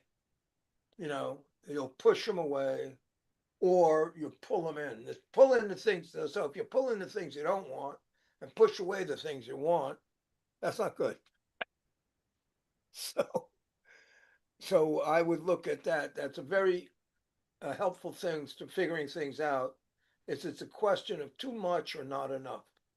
So I'm eating too much fish and not enough spinach, or I'm getting not enough exercise, too much TV. So it's too much TV and not enough exercise. Well, Grace, what she'll do is she'll exercise while she's watching TV. So so it's just a rule that I found was very useful. And the other rule I found that was very useful is the definition of sanity, which you can look up. I'm pretty sure it's in the Outpoint material, but it's sanity is the ability to recognize uh, similarities, differences, and identities. Similarities or differences, similarities, and identities, whatever the order. So as an identity is identity. This is Ken Aaron. That's right here. I'm Ken Aaron. That's me. I'm the Ken Aaron. But there's a guy who looks like me, acts like me, and I met him in New York once, and we looked at each other and almost fainted. We were so similar, you know, or like a car is similar to another car, but it's got less miles on it. And it's but it smells different and the brakes don't work, but it's similar to the other car. It's similar, or two marbles can be very similar, but they're not exactly the same. They're not exactly the same. They're similar. And and so it's sanity is the ability to recognize similarities, differences, and identities. And most of the problems are thinking something's different when it's thinking something similar when it's different, and or thinking something is exactly the same when it's just similar. So sanity is the ability to recognize similarities, differences, and identities. I think that's pretty close to the phrase. So I find it's very useful. Don't start assuming that this person is like that person just because they're similar. Take a look and see if there's differences. And like see if it's maybe it is an identity. Maybe it's almost like the same person in two bodies. It could be. Anyhow, it's just some little things. Like you said before, what you really uh, liked or found functional was the communication is the ability to duplicate, to get somebody to duplicate what you're saying, what you're originating, and as listeners to learn to duplicate what the person's originating. And that's the purpose of communication. That's pretty good. And the key thing in that, I don't know if they took it on the course you did, but the first thing was before you give the command or make the statement, and I notice you do this, you do this, you do this more than other people in this Zoom meeting. You wait until you have the person's attention before you give them the origination. In other words, is he ready to receive the communication? Okay, now I can give him the communication. That's very important. That's you do it naturally, I guess.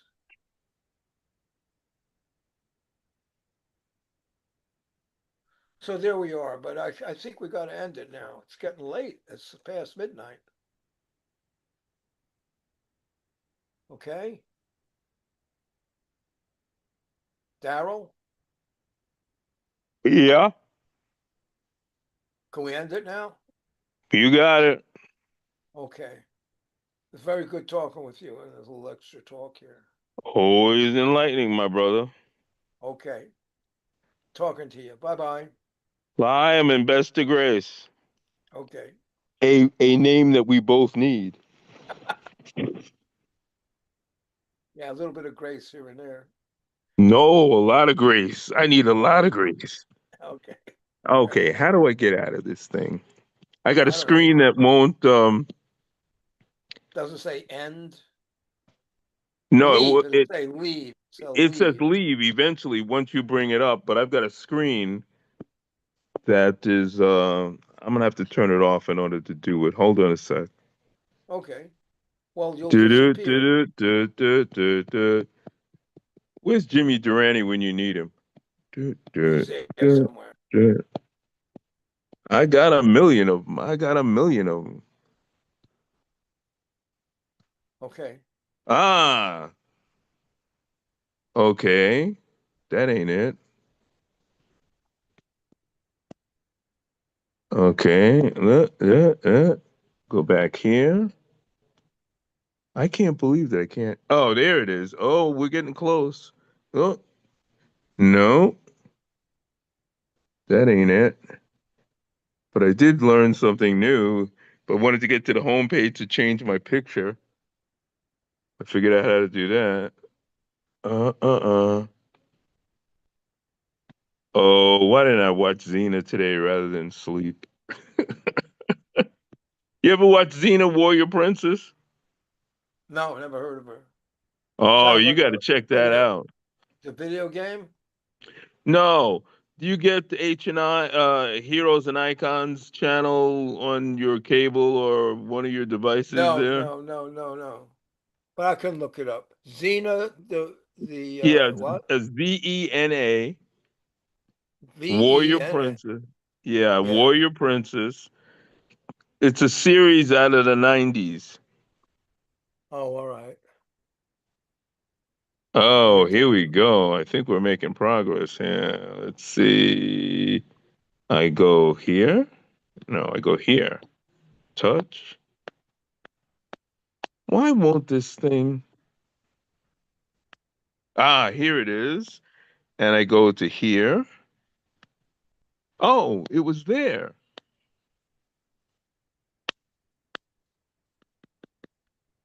Oh, Xena. It's XENA. What did I say? Z? Yeah, That's where my brain is. that's okay. Well, I'm looking here. It looks interesting. I'm going. Here we go. Bang. Okay, bye. And leave meeting. Check it out, though. It's really